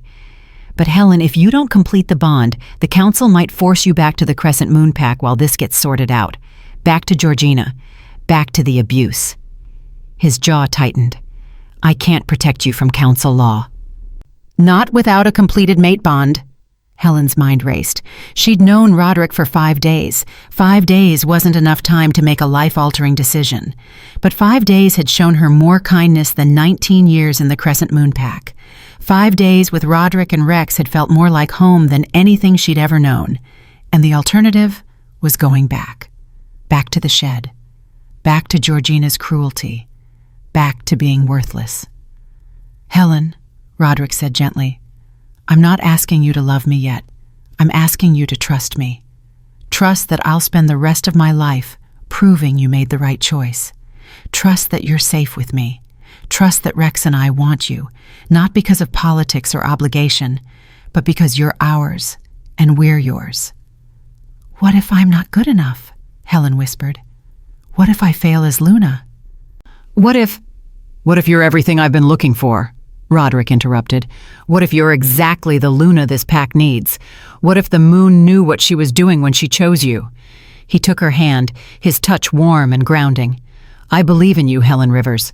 The question is, do you believe in yourself? Helen looked around the council chamber, at Edwin's kind eyes, at the advisors who watched with interest, but not cruelty, at the open door where she could see Rex peeking in, worry etched on his small face. She thought about the moonflower gardens, the art studio, the library full of books, the soft bed and warm baths and food she didn't have to earn through suffering. She thought about Roderick reading bedtime stories every night, despite being Alpha King, about how he treated every pack member with respect, about how he'd looked at her like she was precious when everyone else had looked at her like she was trash. She thought about the mate bond humming between them, warm, safe, right. And she thought about going back to the shed. Okay, Helen said quietly. Roderick's eyes widened. Okay? I accept, Helen said more firmly. I accept the mate bond. I accept you. I accept everything. She looked up at him, her voice strengthening with each word. You're right. I'm tired of being afraid. Tired of letting people like Georgina and Trevor make me feel worthless. The moon chose us. That has to mean something. Roderick's expression transformed, relief and joy, and something deeper that made Helen's breath catch. You're sure? Because once I mark you, there's no going back. You'll be mine forever. And you'll be mine, Helen said, surprised by her own boldness. That's how mate bonds work, right? It goes both ways? It does, Roderick confirmed, a smile playing at his lips. I'll be irrevocably, completely yours, for better or worse, until death parts us. Then I'm sure, Helen said. Rex chose that moment to burst into the room. Does this mean you're accepting Papa? Does this mean you're staying forever?" Helen knelt down and pulled him into a hug. "Yes, Rex, I'm staying forever." Rex's whoop of joy was so loud, several advisors winced, but he was already chattering excitedly. "We need to plan the ceremony and tell everyone, and oh, can I help? Please say I can help." Roderick laughed, a real, genuine laugh that Helen had never heard before. It transformed his stern features into something younger, lighter. "You can help, but first, we need to inform Georgina's messenger that his Luna's demands are denied." He turned to Jeff Berger, who'd been standing silent throughout the entire exchange. Jeff's smirk had disappeared, replaced by wariness. "Return to the Crescent Moon Pack," Roderick said, his voice carrying alpha command. "Tell Luna Georgina that Helen Rivers has accepted her role as my fated mate. The marking ceremony will take place in 3 days. After that, Helen will be Luna of the Eastern Royal Pack, and any attempt to interfere will be considered an act of war against my territory. Am I clear?" Jeff swallowed hard. "Yes, Alpha King." "And Jeff?" Roderick's eyes glowed gold with his wolf's presence. "If Georgina attempts anything at all, to harm Helen before or after the ceremony, I will hold the Crescent Moon Pack accountable. That includes you. Choose your loyalty carefully." Jeff fled the council chamber like his tail was on fire. After he left, Edwin cleared his throat. "Alpha King, a marking ceremony in 3 days is ambitious. There are preparations, invitations to other alphas, security concerns. Then we'd better get started," Roderick said firmly. "This ceremony will happen in 3 days. Helen will be marked and officially recognized as my Luna, and anyone who objects can answer to me personally." The council chamber emptied as advisors hurried off to begin preparations. Soon, only Helen, Roderick, and Rex remained. "I should probably be terrified," Helen said softly. 3 days until my entire life changes forever." "Are you?" Roderick asked. "Terrified?" Helen considered. She was nervous, anxious about the ceremony and what came after. But terrified? No. Because for the first time in her life, she was choosing her own path, not having it chosen for her, not being forced into something she didn't want. "No," she said finally. "I'm not terrified. I'm hopeful." Roderick smiled and pulled her close, pressing a kiss to her forehead that sent warmth flooding through her. "Good, because the next 3 days are going to be chaos, but at the end of them, you'll be mine, my mate, my Luna, my queen. And you'll be mine," Helen repeated, liking how the words felt. "Always," Roderick promised. Rex hugged both their legs. "This is the best day ever. Wait until I tell everyone. Lady Helen's going to be my mama." As Rex ran off to spread the news, Helen leaned into Roderick's embrace, letting herself believe, maybe for the first time, that she deserved this, deserved happiness, deserved love. Deserved to be more than the unwanted daughter in a shed. But in the Crescent Moon Pack territory, Jeff Berger delivered his message to Georgina Noble. And when he finished, Georgina smiled. 3 days, she murmured. "How interesting. More than enough time." "Time for what, Luna?" Jeff asked nervously. Georgina's smile turned cold. "To remind Helen Rivers exactly why weak wolves shouldn't reach above their station. To show the Alpha King what happens when he takes what doesn't belong to him, and to ensure that marking ceremony never happens." She turned to Brittany, who stood nearby looking uncertain. "Gather our fastest scouts. I have a message to send to some very interested parties. And prepare yourself, daughter. We leave for the Eastern Royal Pack tomorrow." "But Mother, the Alpha King warned us." "The Alpha King," Georgina interrupted softly, "is about to learn that taking my property has consequences. Helen thinks she's escaped. She thinks she's won. But she's forgotten one crucial truth." Her eyes glittered with malice. "I never let go of what's mine, not even if I have to destroy it to keep anyone else from having it." The storm was coming, and Helen Rivers, for all her newfound hope, had no idea how dark the clouds were gathering. Chapter 8, Eve of Transformation. The next 3 days passed in a whirlwind of activity that left Helen's head spinning. The Eastern Royal Pack transformed before her eyes. Banners bearing the royal crest appeared on every building. The Grand Hall was decorated with thousands of moonflowers, and wolves from across the territory arrived to witness their Alpha King claim his mate. Marcia appointed herself Helen's personal guide through the chaos, explaining traditions and protocols with endless patience.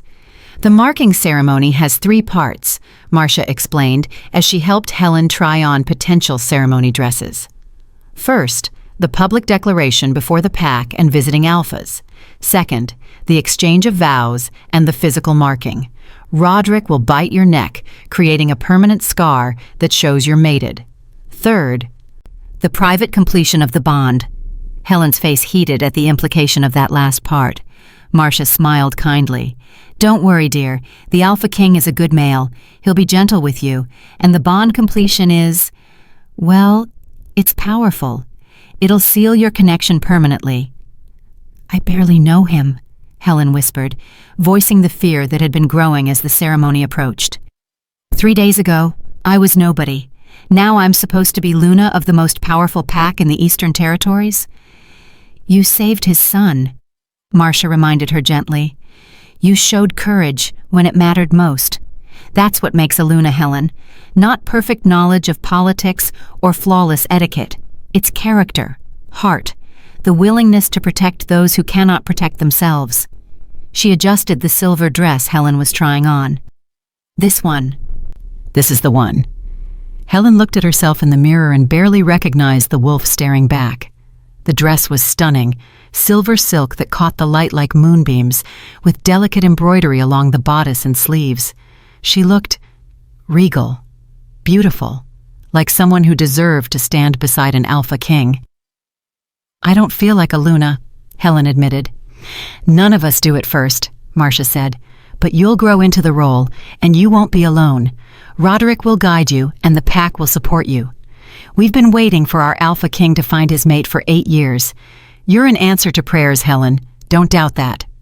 A knock interrupted them. Rex peeked his head in, his eyes widening when he saw Helen. Wow, you look like a princess. No, a queen. Papa's going to fall over. Despite her nerves, Helen laughed. I hope not. That would make for an awkward ceremony. Can I come in? I have something for you. Rex bounded over, clutching a small wooden box. Papa said I could give this to you early. It's tradition. The Alpha King gives his future mate a gift before the ceremony. But Papa thought you should have it now because you've been nervous and he thought it might help. Helen opened the box and gasped.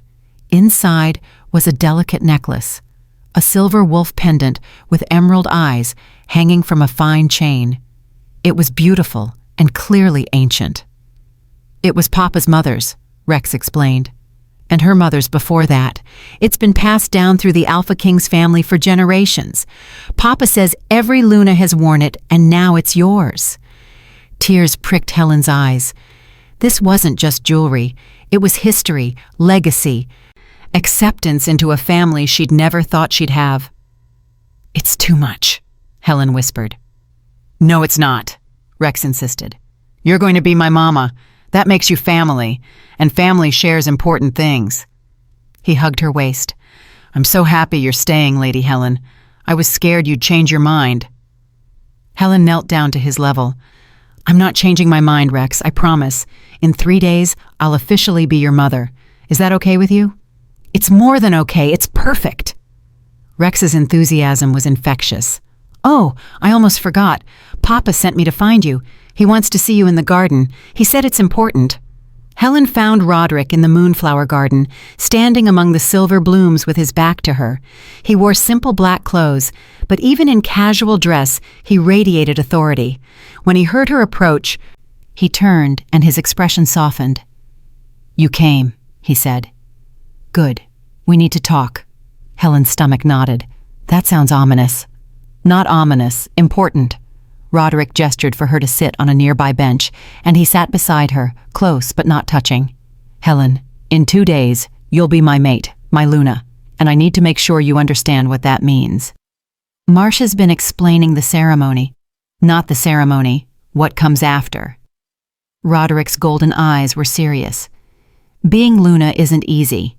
You'll be responsible for the pack's internal affairs, settling disputes, overseeing education and childcare, managing household staff. You'll be expected to attend council meetings, diplomatic functions, ceremonies. You'll represent the Eastern Royal Pack to other territories. Helen's anxiety spiked. I don't know how to do any of that.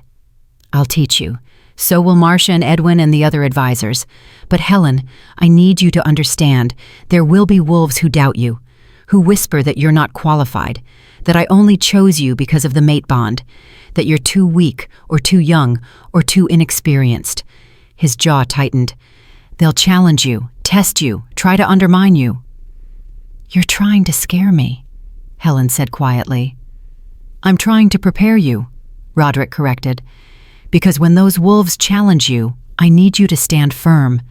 I need you to believe in yourself the way I believe in you. He took her hand, his grip warm and strong. You're stronger than you think, Helen, braver than you know, and you have something most Lunas never have, genuine compassion. You see wolves as individuals, not assets. That's rare. Precious. What if I fail?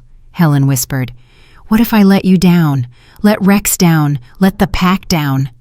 Then you get back up and try again, Roderick said simply. That's all any of us can do. But Helen, I don't believe you'll fail. You fought 3 rogues to save a child you didn't know. If you can do that, you can handle pack politics. Politics and fighting rogues are very different things. Not as different as you think. Both require courage. Both require putting others before yourself. Both require seeing what needs to be done and doing it despite fear. He smiled slightly. You already have a Luna's heart. The rest is just details. Helen looked down at their joined hands. Why do you have so much faith in me? We barely know each other. I know you saved my son. I know you survived 5 years of abuse without becoming cruel yourself. I know you draw beautiful art and treat Rex with genuine affection and don't cower when Trevor tries to intimidate you. Roderick lifted her hand and pressed a kiss to her knuckles. I know enough, Helen, and I'll spend the rest of our lives learning the rest. I'm terrified, Helen admitted. Not of you, of everything else, of being inadequate, of everyone realizing I don't belong here. Then be terrified, Roderick said gently. But be terrified as my mate, as Rex's mother, as the Luna of the Eastern Royal Pack. Fear doesn't make you weak, Helen. It makes you honest.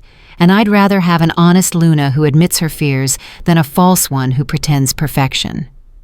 A commotion from the pack house interrupted them, raised voices, the sound of guards mobilizing.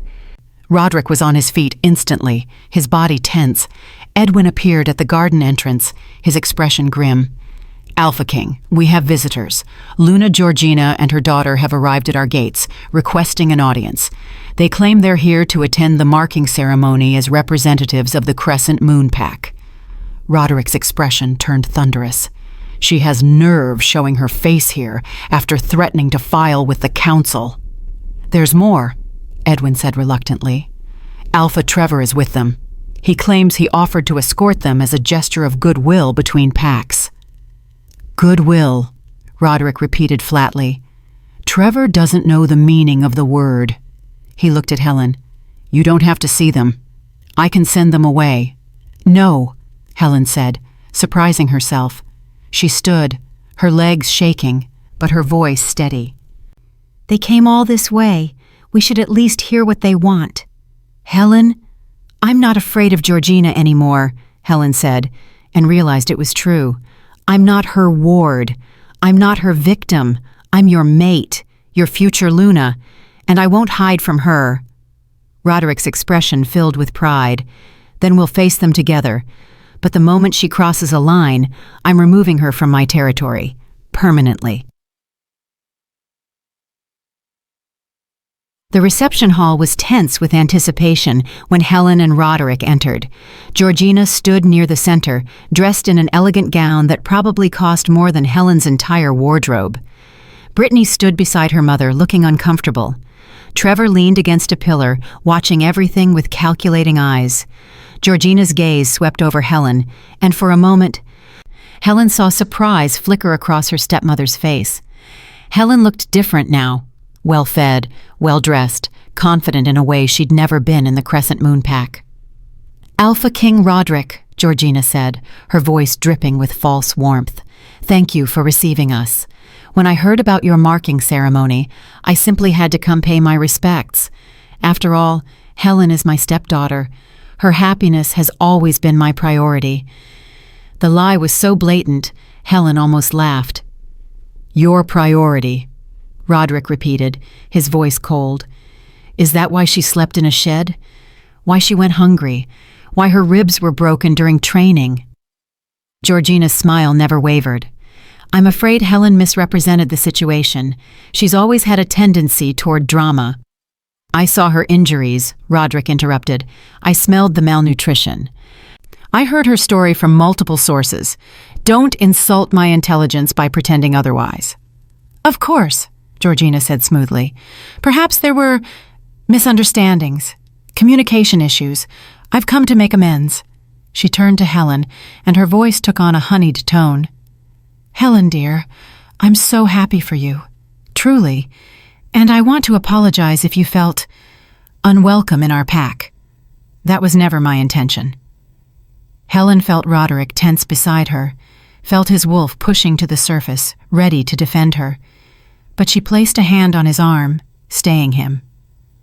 "You're lying," Helen said clearly. Everyone in the hall froze. "You made my life miserable for 5 years. You starved me, isolated me, and let Brittany use me as a punching bag. You called me worthless so many times I started to believe it." Her voice strengthened. "But you were wrong. I'm not worthless. I'm the Alpha King's mate. I'm Rex's future mother, and I'm going to be Luna of the Eastern Royal Pack. And there's nothing you can do about it." Georgina's mask slipped, revealing the cold fury beneath. "Careful, Helen. Pride comes before a fall, and you've climbed very high very quickly. What happens when you inevitably stumble?" "She won't stumble," Roderick said, his voice carrying alpha command. "Because she has me. She has this pack. She has protection you never gave her, and support you actively denied her." He stepped forward, and wolves throughout the hall bowed their heads in automatic submission to his power. "You came here claiming to want to attend the ceremony. Fine, you may attend, as witnesses only. You'll have no role in the proceedings. You'll sit in the back, and if you cause any disruption, any scene, any problem whatsoever, I'll have you removed from my territory and banned from ever returning. Am I clear?" "Crystal," Georgina said, though her eyes promised violence. "One more thing," Roderick added. "After the ceremony, Helen will be my marked mate. That means any attack on her, physical, verbal, political, or otherwise, will be considered an attack on me personally, on the Alpha King. The consequences for that are severe." His golden eyes bored into Georgina. "Test me on this, and you'll discover exactly how severe." Georgina bowed her head in a mockery of submission. "Of course, Alpha King. I would never dream of harming your mate." But as she raised her head, her eyes met Helen's, and the message was clear. This isn't over. After Georgina and Brittany were escorted to guest quarters, Trevor approached Roderick with that ever-present false smile. "That was quite the display, Roderick, very protective. But I have to ask, are you certain this is wise?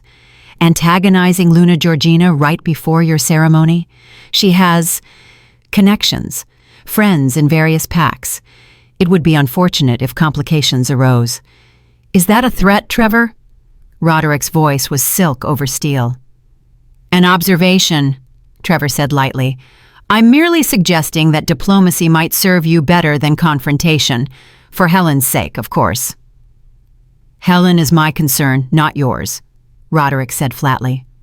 "And if you're trying to intimidate me into— what? Sending her back? Calling off the ceremony? You've wasted your journey. Nothing and no one will prevent me from claiming my mate." Trevor's smile widened, but it didn't reach his eyes. "We'll see. 2 more days is a long time, Roderick. Anything could happen." After Trevor left, Helen turned to Roderick, fear creeping back into her chest. "He's planning something. They both are." "I know," Roderick said grimly, "which is why security will be tripled for the ceremony. Guards will watch Georgina and Trevor constantly, and you—" He cupped her face gently. "You won't be alone for a moment. I'm assigning Marcia and 2 guards to stay with you until the ceremony. No one gets near you without going through them first." "You think Georgina would actually try to hurt me?" "I think Georgina is desperate," Roderick said, "and desperate wolves are dangerous. But I won't let her touch you, Helen. I swear it." That night, as Helen lay in her bed with guards posted outside her door, she couldn't shake the feeling that Georgina's appearance was more than just a power play. It was a promise that the shed might be behind her, but the shadows from that life were still reaching for her. And in 2 days, when she stood before the pack to be marked, those shadows would make their move. She just didn't know how yet. Chapter 9, The Night Before. The day before the marking ceremony arrived with golden sunlight and a tension that hung over the Eastern Royal Pack like a storm waiting to break. Helen woke early, her stomach churning with a mixture of anticipation and dread. Tomorrow, she would become Luna. Tomorrow, Roderick would mark her. Tomorrow, her entire life would change irrevocably. But first, she had to survive today. Marcia arrived with breakfast and a schedule that made Helen's head spin. Final dress fitting at 9, blessing ceremony with the pack elders at 11, private meditation in the Moon Temple at 2, ceremonial bath at 4, early dinner with the Alpha King and young prince at 6. Then you'll retire early. You need rest before tomorrow. "What about Georgina?" Helen asked quietly. "Has she tried anything?" "She's been surprisingly well behaved," Marcia said, though her tone suggested she didn't trust it. "She and Brittany have stayed in their quarters mostly. Alpha Trevor has been meeting with some of the visiting alphas, but nothing alarming. Still, the Alpha King has guards watching them constantly." Helen wanted to feel relieved, but something about Georgina's quiet compliance felt wrong, like the calm before a hurricane. The morning passed in a blur of activities. The dress fitting confirmed that her ceremony gown was perfect. The silver silk gleamed like starlight, and when Helen put it on, even the seamstress teared up. "You look like the moon goddess herself," the elderly she-wolf whispered. "Our Alpha King chose well." The blessing ceremony with the pack elders was more intimidating. 5 ancient wolves, 3 males and 2 females, who'd served every Alpha King in living memory. They studied Helen with eyes that had seen generations of leaders rise and fall. "You're young," said the eldest, a male named Vince Shields, with a voice like gravel. "Untrained, from a pack that treated you poorly. Why should we trust you to lead ours?" Helen's first instinct was to shrink, to apologize, to agree that she wasn't worthy. But then she remembered Roderick's words. "Stand firm." "Because I understand suffering," Helen said, her voice steady despite her pounding heart. "I know what it's like to be overlooked, underestimated, and dismissed. That means I'll see the wolves others ignore. I'll hear the voices others silence. I won't be a perfect Luna, not at first, but I'll be a Luna who cares, who tries, who fights for those who can't fight for themselves." The elders exchanged glances. Then Vince smiled, a rare expression that transformed his stern face. "The moon chose well," he said simply. "You have our blessing, young Luna. May you lead with wisdom and compassion." The relief that flooded Helen nearly buckled her knees. The Moon Temple was a quiet sanctuary at the edge of the compound, a circular building open to the sky, with a pool of water at its center that reflected the heavens. Marcia left Helen alone there for private meditation, as was tradition. Helen knelt beside the pool and stared at her reflection. Tomorrow, she'd be marked, mated, Luna. The responsibility felt enormous. "You look troubled," a voice said from the entrance. Helen spun to find Brittany standing there, looking uncomfortable and uncertain. Her half-sister hadn't spoken to her since arriving at the compound. What are you doing here? Helen asked warily. I wanted to talk. Alone. Brittany stepped inside, her hands twisting nervously. I know you probably hate me. I would if I were you. The things I did, the training sessions. She stopped, swallowing hard. I'm sorry, Helen. I'm so sorry. Helen stared at her, shocked. You're apologizing? I know it doesn't fix anything. I know sorry isn't enough. Brittany's eyes were red-rimmed, like she'd been crying. But I need you to know, I didn't realize how bad it was. Mother told me you were weak, that you needed to be toughened up, that the harsh training was for your own good. I believed her because it was easier than questioning her. You broke my ribs, Helen said flatly. I know. Brittany's voice cracked, and I hate myself for it. I've hated myself since the Alpha King confronted us, since I saw how you looked at me, like I was a monster, because I was. I was a monster to you. Why are you telling me this now? Helen asked, suspicious despite the apparent sincerity. Because tomorrow you'll be Luna. You'll have power over the Crescent Moon Pack, diplomatic authority, the ability to investigate pack treatment of members, all of it. Brittany met her eyes. And I'm terrified that you'll use that power to destroy us, to punish us, and we deserve it, Helen. We deserve everything you could do to us. Helen stood slowly. Is that what you think I want? Revenge? Isn't it what anyone would want? Helen considered. A month ago, she might have wanted revenge. Might have dreamed of seeing Georgina and Brittany punished, but now, standing on the edge of a new life, revenge felt empty. I don't want revenge, Helen said quietly. I want to never be that powerless again. I want to make sure no other wolf in any pack suffers the way I did. I want to be better than the wolves who hurt me. She paused. But Brittany, I can't just forgive you. Not yet. Maybe not ever. What you did left scars, physical and emotional. An apology doesn't erase that. I know, Brittany whispered. I wanted you to know I'm sorry, and that I'm trying to be better. Mother doesn't know I'm here. She'd be furious if she found out I apologized to you. Then why risk it? Because it was the right thing to do, even if it changes nothing. Brittany turned to leave, then paused. Helen? For what it's worth, I think the Alpha King is right. You're stronger than any of us ever gave you credit for. You'll be a good Luna. After Brittany left, Helen sat in stunned silence. She hadn't expected an apology, didn't know what to do with it. But something small and hard in her chest loosened slightly. Not forgiveness, but maybe the first step toward letting go of the anger. The ceremonial bath was conducted by Rosemary Love, the pack healer, who explained each ritual as she worked. The bath symbolizes washing away your old life, Rosemary said as she added fragrant oils to the water. Tomorrow, you'll emerge reborn as Luna, the Alpha King's mate, a new wolf with a new purpose.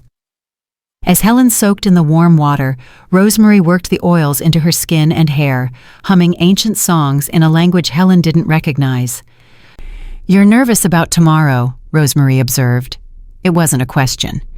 Terrified, Helen admitted. Good. Fear means you understand the weight of what you're accepting. Only fools approach leadership without fear. Rosemary smiled kindly. But Helen, you saved a child you didn't know. You survived years of abuse without breaking. You faced your abusers with your head high. You're ready for this, even if you don't feel ready. What if I fail? Then you'll have a pack full of wolves to help you back up. That's what pack means. We rise and fall together. Rosemary rinsed Helen's hair. The Alpha King is a good male. Strong, fair, protective. He'll support you. And young Rex adores you already. You're not alone in this, Helen. Remember that when doubt creeps in. Dinner with Roderick and Rex was supposed to be relaxing, but Helen could barely eat. She pushed food around her plate while Rex chattered excitedly about tomorrow's ceremony. And then Papa will bite your neck. Does it hurt? It looks like it hurts, and then there'll be a big feast and dancing, and everyone will celebrate, and you'll officially be my mama and—" "Rex, breathe," Roderick said with amusement. "Let Helen eat." "Sorry," Rex bounced in his chair. "I'm just so excited. I've been waiting my whole life for a mama." Helen's heart squeezed. "I'm excited too, Rex, and honored that you want me to be your mother." "Of course I want you. You're brave and nice, and you saved my life, and you smell good, and you're going to make Papa happy." Rex said it like it was the most obvious thing in the world. After dinner, Roderick walked Helen back to her quarters. Guards followed at a discreet distance. They hadn't left Helen's side all day. "Tomorrow," Roderick said softly, "everything changes. Are you ready?" "No," Helen admitted, "but I'm doing it anyway." Roderick smiled. "That's the definition of courage." He stopped outside her door, taking both her hands in his.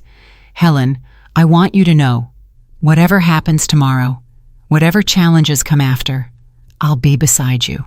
You'll never face anything alone again." "What if Georgina tries something during the ceremony?" "She won't get the chance. I've tripled security. There will be guards everywhere. And during the actual marking, you and I will be in the sacred circle.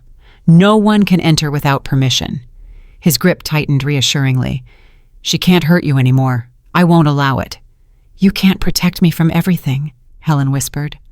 "Watch me," Roderick said, and the alpha command in his voice made her wolf purr with approval. He leaned in slowly, giving her time to pull away, and pressed a gentle kiss to her forehead. "Sleep well, future Luna. Dream of moonflowers and new beginnings." After he left, Helen prepared for bed with Marcia's help, but sleep eluded her. She lay in the darkness, listening to the compound settle into night, and tried to calm her racing thoughts.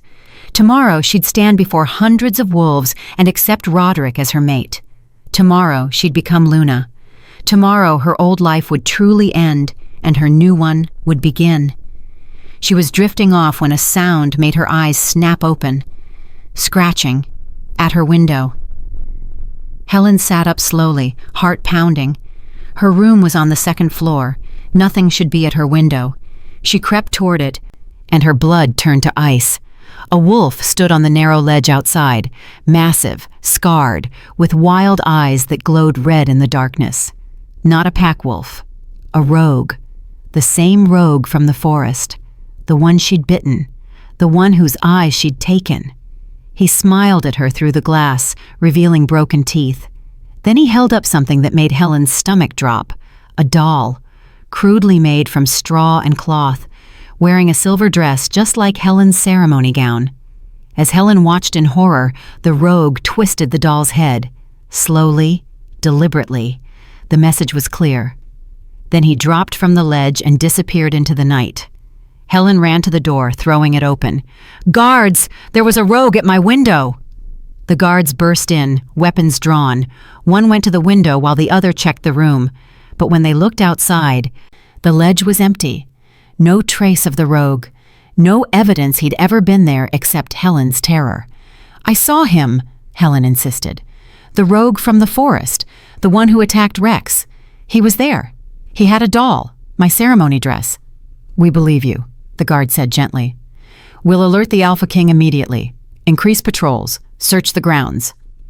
Within minutes, Roderick burst into her room, Rex sleepy-eyed and worried behind him. "Helen." Roderick pulled her into his arms, and she realized she was shaking. "Tell me exactly what you saw." Helen described the rogue, the doll, the twisted neck. With each detail, Roderick's expression grew darker. "He shouldn't be alive," Roderick said grimly. "I killed all 3 rogues that night. I watched them die." "Maybe there were more," Helen suggested. Maybe someone hired new rogues and told them to match the description," Roderick finished, his voice hard with fury. "Someone who wanted to terrorize you the night before our ceremony. Someone who wants you too afraid to go through with it." "Georgina," Helen whispered. "I can't prove it yet. But yes, Georgina." Roderick's arms tightened around her. "But she's made a critical mistake. She's shown her hand too early. Now I know she's planning something. and I can prepare." "What if it's not just about scaring me?" Helen asked. "What if she's planning something worse? During the ceremony?" "Then she'll fail," Roderick said with absolute certainty. "Because I'll be watching for it. And anyone who tries to harm you during our marking will face the full wrath of the Alpha King." Rex tugged on Helen's nightgown. "Can I sleep in here tonight? I don't want you to be scared alone." Helen looked at Roderick, who nodded. "I'll stay too. We'll all stay together tonight. Safety in numbers." So they arranged cushions and blankets on the floor of Helen's sitting room, Roderick and Rex on one side, Helen on the other, with guards posted at every entrance. It wasn't traditional for the future mates to spend the night before the ceremony together, but tradition could be bent when safety was at stake.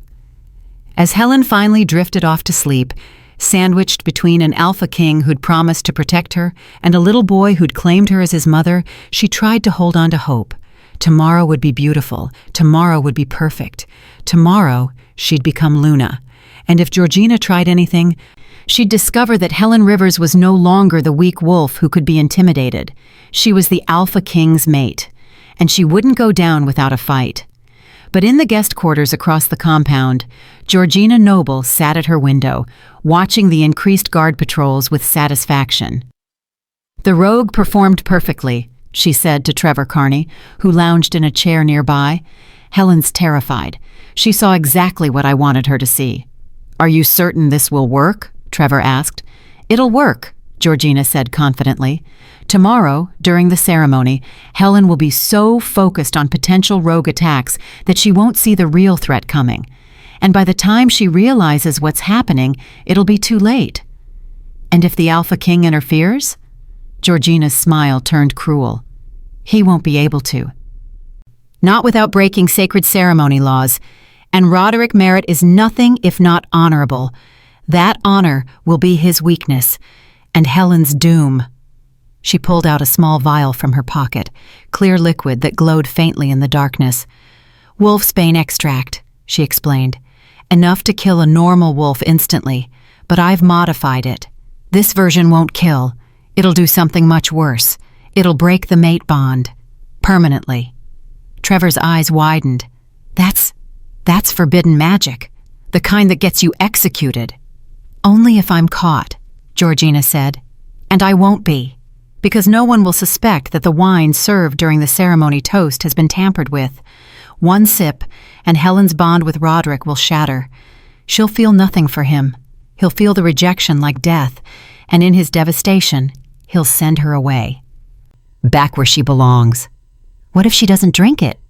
"Oh, she'll drink it," Georgina assured him, "because refusing the ceremonial toast is an insult to the Alpha King, and Helen's too desperate to fit in, too eager to please. She'll drink, and then she'll lose everything." She held the vial up to the moonlight, watching the liquid swirl. "Tomorrow, Helen Rivers learns the most important lesson.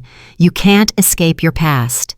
It follows you, it finds you, and it destroys everything you try to build." Tomorrow, the marking ceremony would begin, but Georgina Noble would make sure it never finished. Chapter 10, The Marking Ceremony. Dawn broke over the eastern royal pack with a sky so clear it seemed the moon goddess herself had blessed the day.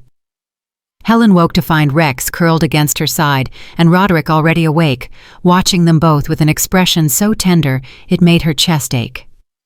"Good morning, future Luna," he said softly. "Ready to change your life?" "No," Helen admitted, "but let's do it anyway." The next hours passed in controlled chaos. Marcia whisked Helen away for final preparations, while Roderick went to ready himself and oversee security. Rex bounced between them, his excitement infectious despite Helen's nerves. By noon, the compound was filled with wolves from across the eastern territories, alphas and lunas from neighboring packs, warriors, elders, families. Hundreds of witnesses gathered to see their Alpha King claim his mate. Helen could see them from her window as Marcia helped her into the silver ceremony dress. So many eyes that would judge her, so many wolves who would question whether she deserved this. "Stop," Marcia said gently, seeing Helen's expression. "You're spiraling. They're not here to judge. They're here to celebrate. The Alpha King finding his fated mate is cause for joy, not criticism. But what if Georgina... Guards are everywhere. We searched every guest, inspected every gift. Nothing gets near you without being checked. Marcia fastened the ancestral necklace around Helen's neck, the wolf pendant with emerald eyes settling perfectly against her collarbone. You're safe, Helen. Trust that. A knock at the door made them both tense. But it was only Lindsay Holmes from the Crescent Moon Pack, looking nervous but determined. Helen, may I speak with you? Just for a moment? Marcia looked ready to refuse, but Helen nodded. It's okay. Lindsay's been kind to me. Lindsay entered and pressed something into Helen's hand, a small drawstring pouch. Protective herbs, she whispered. An old tradition. Keep them with you during the ceremony. They're supposed to ward off ill intentions. Did Georgina send you? Helen asked warily. No. I came because I owe your father. And because... Lindsay's eyes filled with tears. Because you deserve happiness, Helen. After everything, you deserve this. Don't let anyone, especially Georgina, take it from you. After Lindsay left, Helen tucked the pouch into her dress, touched by the gesture. Maybe not everyone from her old pack had turned against her. The ceremony was set to begin at sunset, when the moon would rise full and bright. As golden afternoon light shifted to the purple of twilight, Marcia led Helen to the ceremony grounds, a massive clearing where a sacred circle had been drawn with blessed salt and moonflowers. Hundreds of wolves lined the clearing, creating a path to the circle. At the far end stood Roderick, dressed in traditional Alpha King ceremonial robes, black and silver, embroidered with his family crest. Beside him stood Rex, looking impossibly small and proud in his own formal clothes. When Helen appeared at the path's entrance, a hush fell over the crowd. Roderick's eyes found hers across the distance, and his expression stole her breath, wonder, pride, possession, and something deeper that made her heart race. This powerful Alpha King looked at her like she was the most precious thing in his world. Helen began the long walk down the path. With each step, she felt the weight of hundreds of eyes, but also the warmth of Roderick's gaze pulling her forward.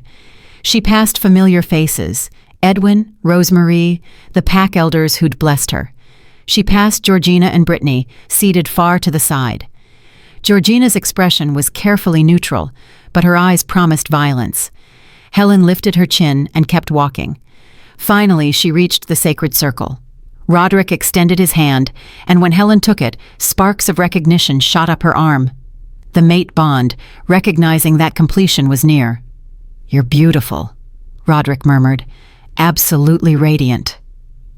Before Helen could respond, Vince Shields, the eldest pack elder, stepped forward to officiate.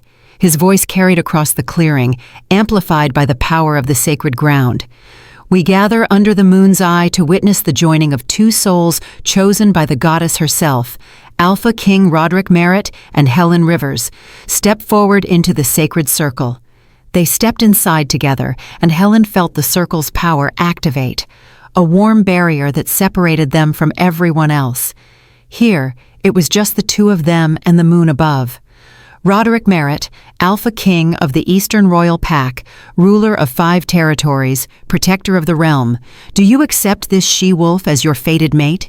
Will you protect her, cherish her, stand beside her for all your days until death claims you? "I do," Roderick said, his voice steady and sure. "I accept Helen Rivers as my fated mate. I swear to protect her with my life, cherish her with my heart, and stand beside her until my last breath." Vince turned to Helen. "Helen Rivers, formerly of the Crescent Moon Pack, now claimed by the Alpha King. Do you accept this male as your fated mate? Will you stand beside him, support him, share his burdens and his joys for all your days until death claims you?" Helen's voice shook, but she forced the words out clearly. "I do.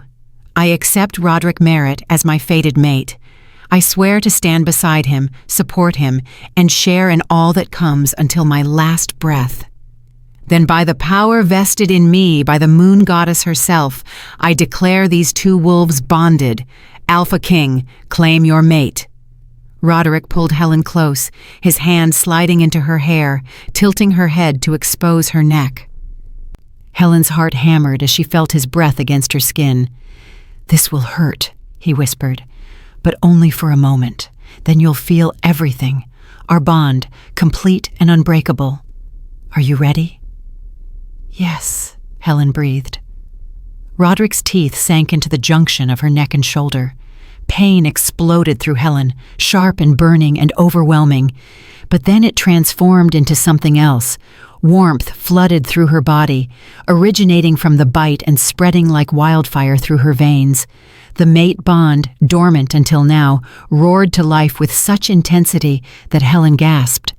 She could feel Roderick, feel his emotions, his wolf, his very soul intertwining with hers, his fierce protectiveness, his deep affection, his absolute certainty that she was his and he was hers. When Roderick released her neck and licked the wound to seal it, Helen sagged against him. The mark would scar, a permanent sign that she belonged to the Alpha King. "It's done," Roderick said, his voice rough with emotion. "You're mine, Helen. Forever." The crowd erupted in celebration. Howls filled the night as hundreds of wolves acknowledged their new Luna. Rex bounded into the circle, throwing his arms around both of them. "Mama!" he cried. "You're really my mama now." Helen laughed through happy tears, hugging him close. "I really am." Vince stepped forward with a ceremonial chalice, wine blessed by the pack's spiritual leaders. The final ritual. The bonded pair drinks together, symbolizing their shared future. He offered the chalice first to Roderick, who took a sip, then to Helen. Helen reached for it, and that's when she saw it. Just a flicker of something wrong. The wine's color was slightly off, and in the crowd, Georgina watched with intense focus, leaning forward. The protective herbs Lindsay had given her seemed to warm against Helen's skin. Poison, or something worse. Helen took the chalice, raised it to her lips, and deliberately spilled it as she pretended to stumble. The wine splashed across the ground, soaking into the sacred circle's salt. Where it touched, the moonflowers wilted instantly. Died, turned black. The crowd gasped. Vince's eyes widened in horror. The wine was cursed, poisoned. Chaos erupted. Guards surged forward. Alphas jumped to their feet. And Roderick's roar shook the very ground. "Who dared?" His alpha command crashed over every wolf present, forcing submission. "Who brought poison into my ceremony? Into the sacred circle?" His eyes found Georgina, who'd gone pale. Beside her, Trevor was already trying to slip away, but guards caught him. "Search them," Roderick commanded.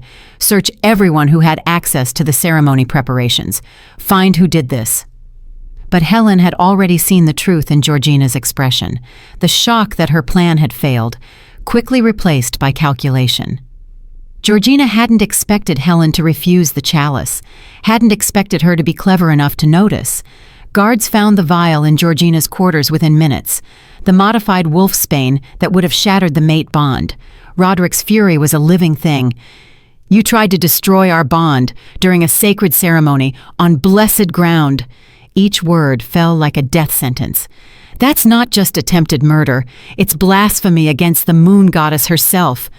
"I was protecting the natural order," Georgina shrieked, her composure finally cracking. "Helen is weak, unworthy. She doesn't deserve to be Luna. She should have stayed in her shed where she belonged." "She saved my son," Roderick said, his voice dropping to something more dangerous than shouting. "She survived your abuse for 5 years. She fought 3 rogues alone. She just outsmarted your assassination attempt." He stepped forward, and Georgina actually cowered. "She's stronger than you'll ever be, and now she's my mate, my Luna, and under my absolute protection." He turned to the pack elders. "As Alpha King, I invoke ancient law. Georgina Noble attempted to break a moon-blessed bond during sacred ceremony. The penalty is exile. She's stripped of her title, her pack, her home. She'll be cast out as a rogue, marked as Oathbreaker, and banned from every pack in the Eastern Territories." "No!" Georgina's scream was primal. You can't! I'm Luna of the Crescent Moon Pack. You have no authority. I'm the Alpha King. I have absolute authority. Roderick looked at Alpha Russell, who'd gone white with shock. Russell Crosby, you allowed this abuse under your watch. You failed to protect a pack member. Your pack is forfeit unless you can prove you'll lead better. Russell fell to his knees. Alpha King, I swear. I didn't know the extent of Georgina's cruelty. I'll make changes. You have 6 months, Roderick interrupted. 6 months to reform your pack. If I hear of similar abuse, I'll remove you and install a new Alpha. Am I clear? Crystal, Alpha King. Georgina was dragged away, still screaming threats and curses. Trevor tried to claim ignorance, but evidence linked him to the rogue who'd appeared at Helen's window. He'd hired the wolf to terrorize her. He too was exiled, his pack given to his more honorable younger brother. As order was restored and the ceremony resumed with fresh, properly blessed wine, Helen felt the reality sink in. She'd done it, survived, won. She was truly Luna now. The feast afterward was magnificent, tables laden with food, music filling the night, wolves celebrating with wild joy. Helen sat beside Roderick at the high table, Rex between them, and watched her new pack embrace her as their own. Lindsay approached during the festivities, tears in her eyes. The herbs, you used them. You noticed the poison. You saved me, Helen said gratefully. Thank you, for everything. Your father saved my life once. Consider us even. Lindsay smiled. I'm requesting transfer to the Eastern Royal Pack, if the Alpha King approves. I'd like to serve a Luna worthy of the title. Approved, Roderick said immediately. Helen will need wolves she trusts as she learns her duties. As the celebration continued into the night, Roderick leaned close to Helen. You were magnificent. The way you noticed the poison, the clever spill, you saved yourself, Helen. You saved us both. I had help, Helen said, thinking of Lindsay's warning, Marcia's preparations, the pack elder's blessing. I had a whole pack behind me. That's what being Luna means, Roderick said. You're never alone, and speaking of which, he stood and offered his hand. It's customary for the newly bonded pair to retire early, to complete the bond privately. Heat flooded Helen's cheeks as she understood his meaning. But she took his hand, let him lead her through cheering wolves and playful calls, back to the pack house where their newly prepared shared quarters waited. At the door, Rex hugged them both. Good night, Mama. Good night, Papa. I love you both. Love you too, little wolf, Helen said, her heart full. Inside their quarters, larger than Helen's old rooms, decorated with moonflowers and soft fabrics, Roderick closed the door and turned to face her. Last chance to back out, he said, though his tone was teasing. Once we complete this bond, you're stuck with me forever. I'm stuck with you already, Helen pointed out. The mark on my neck proves it. True.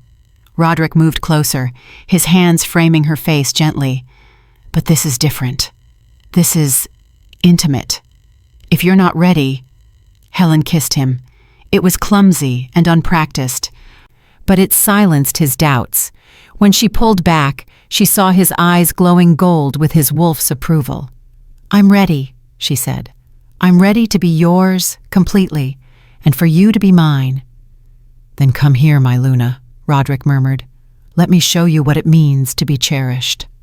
What followed was tender and overwhelming, Roderick proving with every touch, every kiss, every whispered word that Helen was precious to him.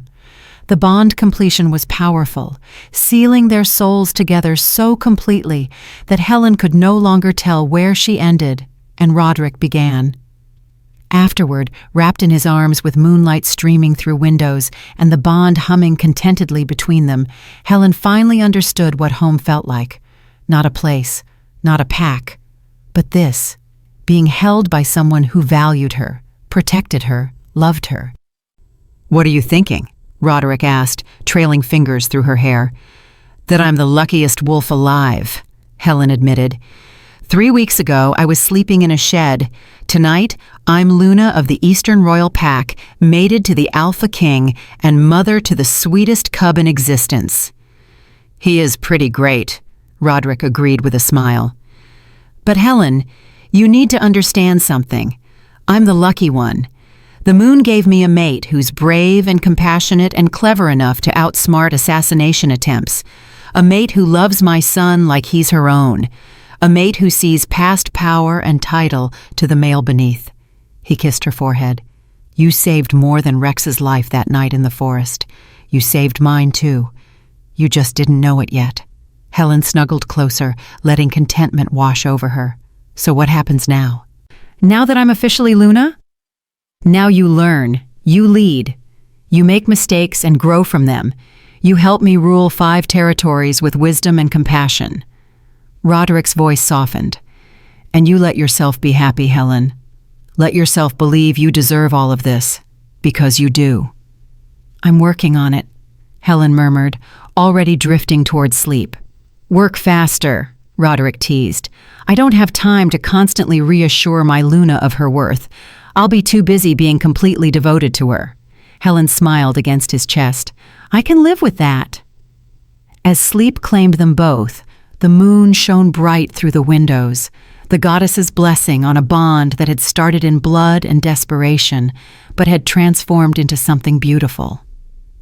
Helen Rivers had been told her whole life that she was weak, worthless, meant for nothing but servitude and suffering, but she'd proven them all wrong.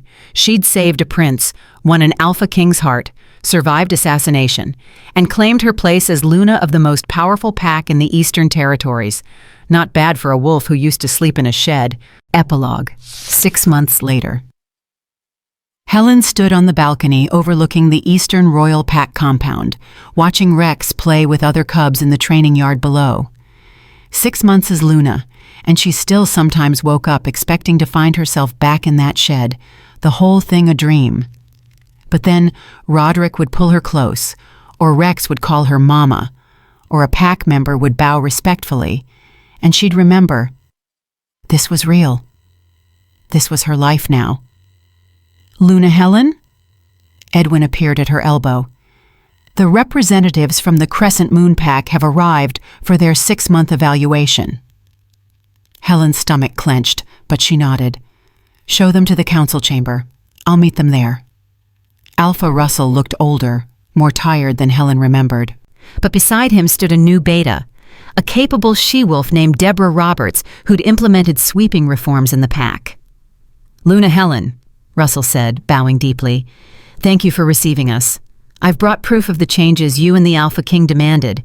Treatment logs, new pack housing, restructured training protocols. And Brittany? Helen asked quietly. Requested transfer to a smaller pack out west, Russell said. She wanted to start fresh, away from her mother's influence. I approved it. Helen nodded. She and Brittany had exchanged a few letters. Awkward but sincere attempts at rebuilding what had been destroyed. They'd never be close, but maybe someday they'd find peace. The reforms look good, Helen said after reviewing the documents, but I'll be sending observers quarterly to ensure they're maintained. The Crescent Moon Pack failed me. It won't fail anyone else, not on my watch. Of course, Luna. Thank you for your mercy. After they left, Roderick found Helen in their quarters, tension visible in her shoulders. How did it go? He asked, massaging the tight muscles. Better than expected.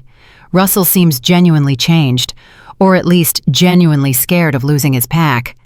Helen leaned into his touch. Is it wrong that I still feel angry? That I can't just forgive and move on? No, Roderick said firmly. They hurt you for 5 years. Forgiveness isn't required, Helen. Moving forward is enough. You're ensuring they treat their wolves better. That's justice, not revenge. There's a difference. A knock at the door revealed Rex, holding a drawing. Mama, I made you something.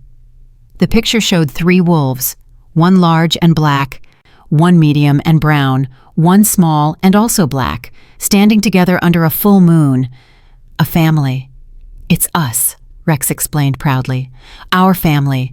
Papa says family is everything.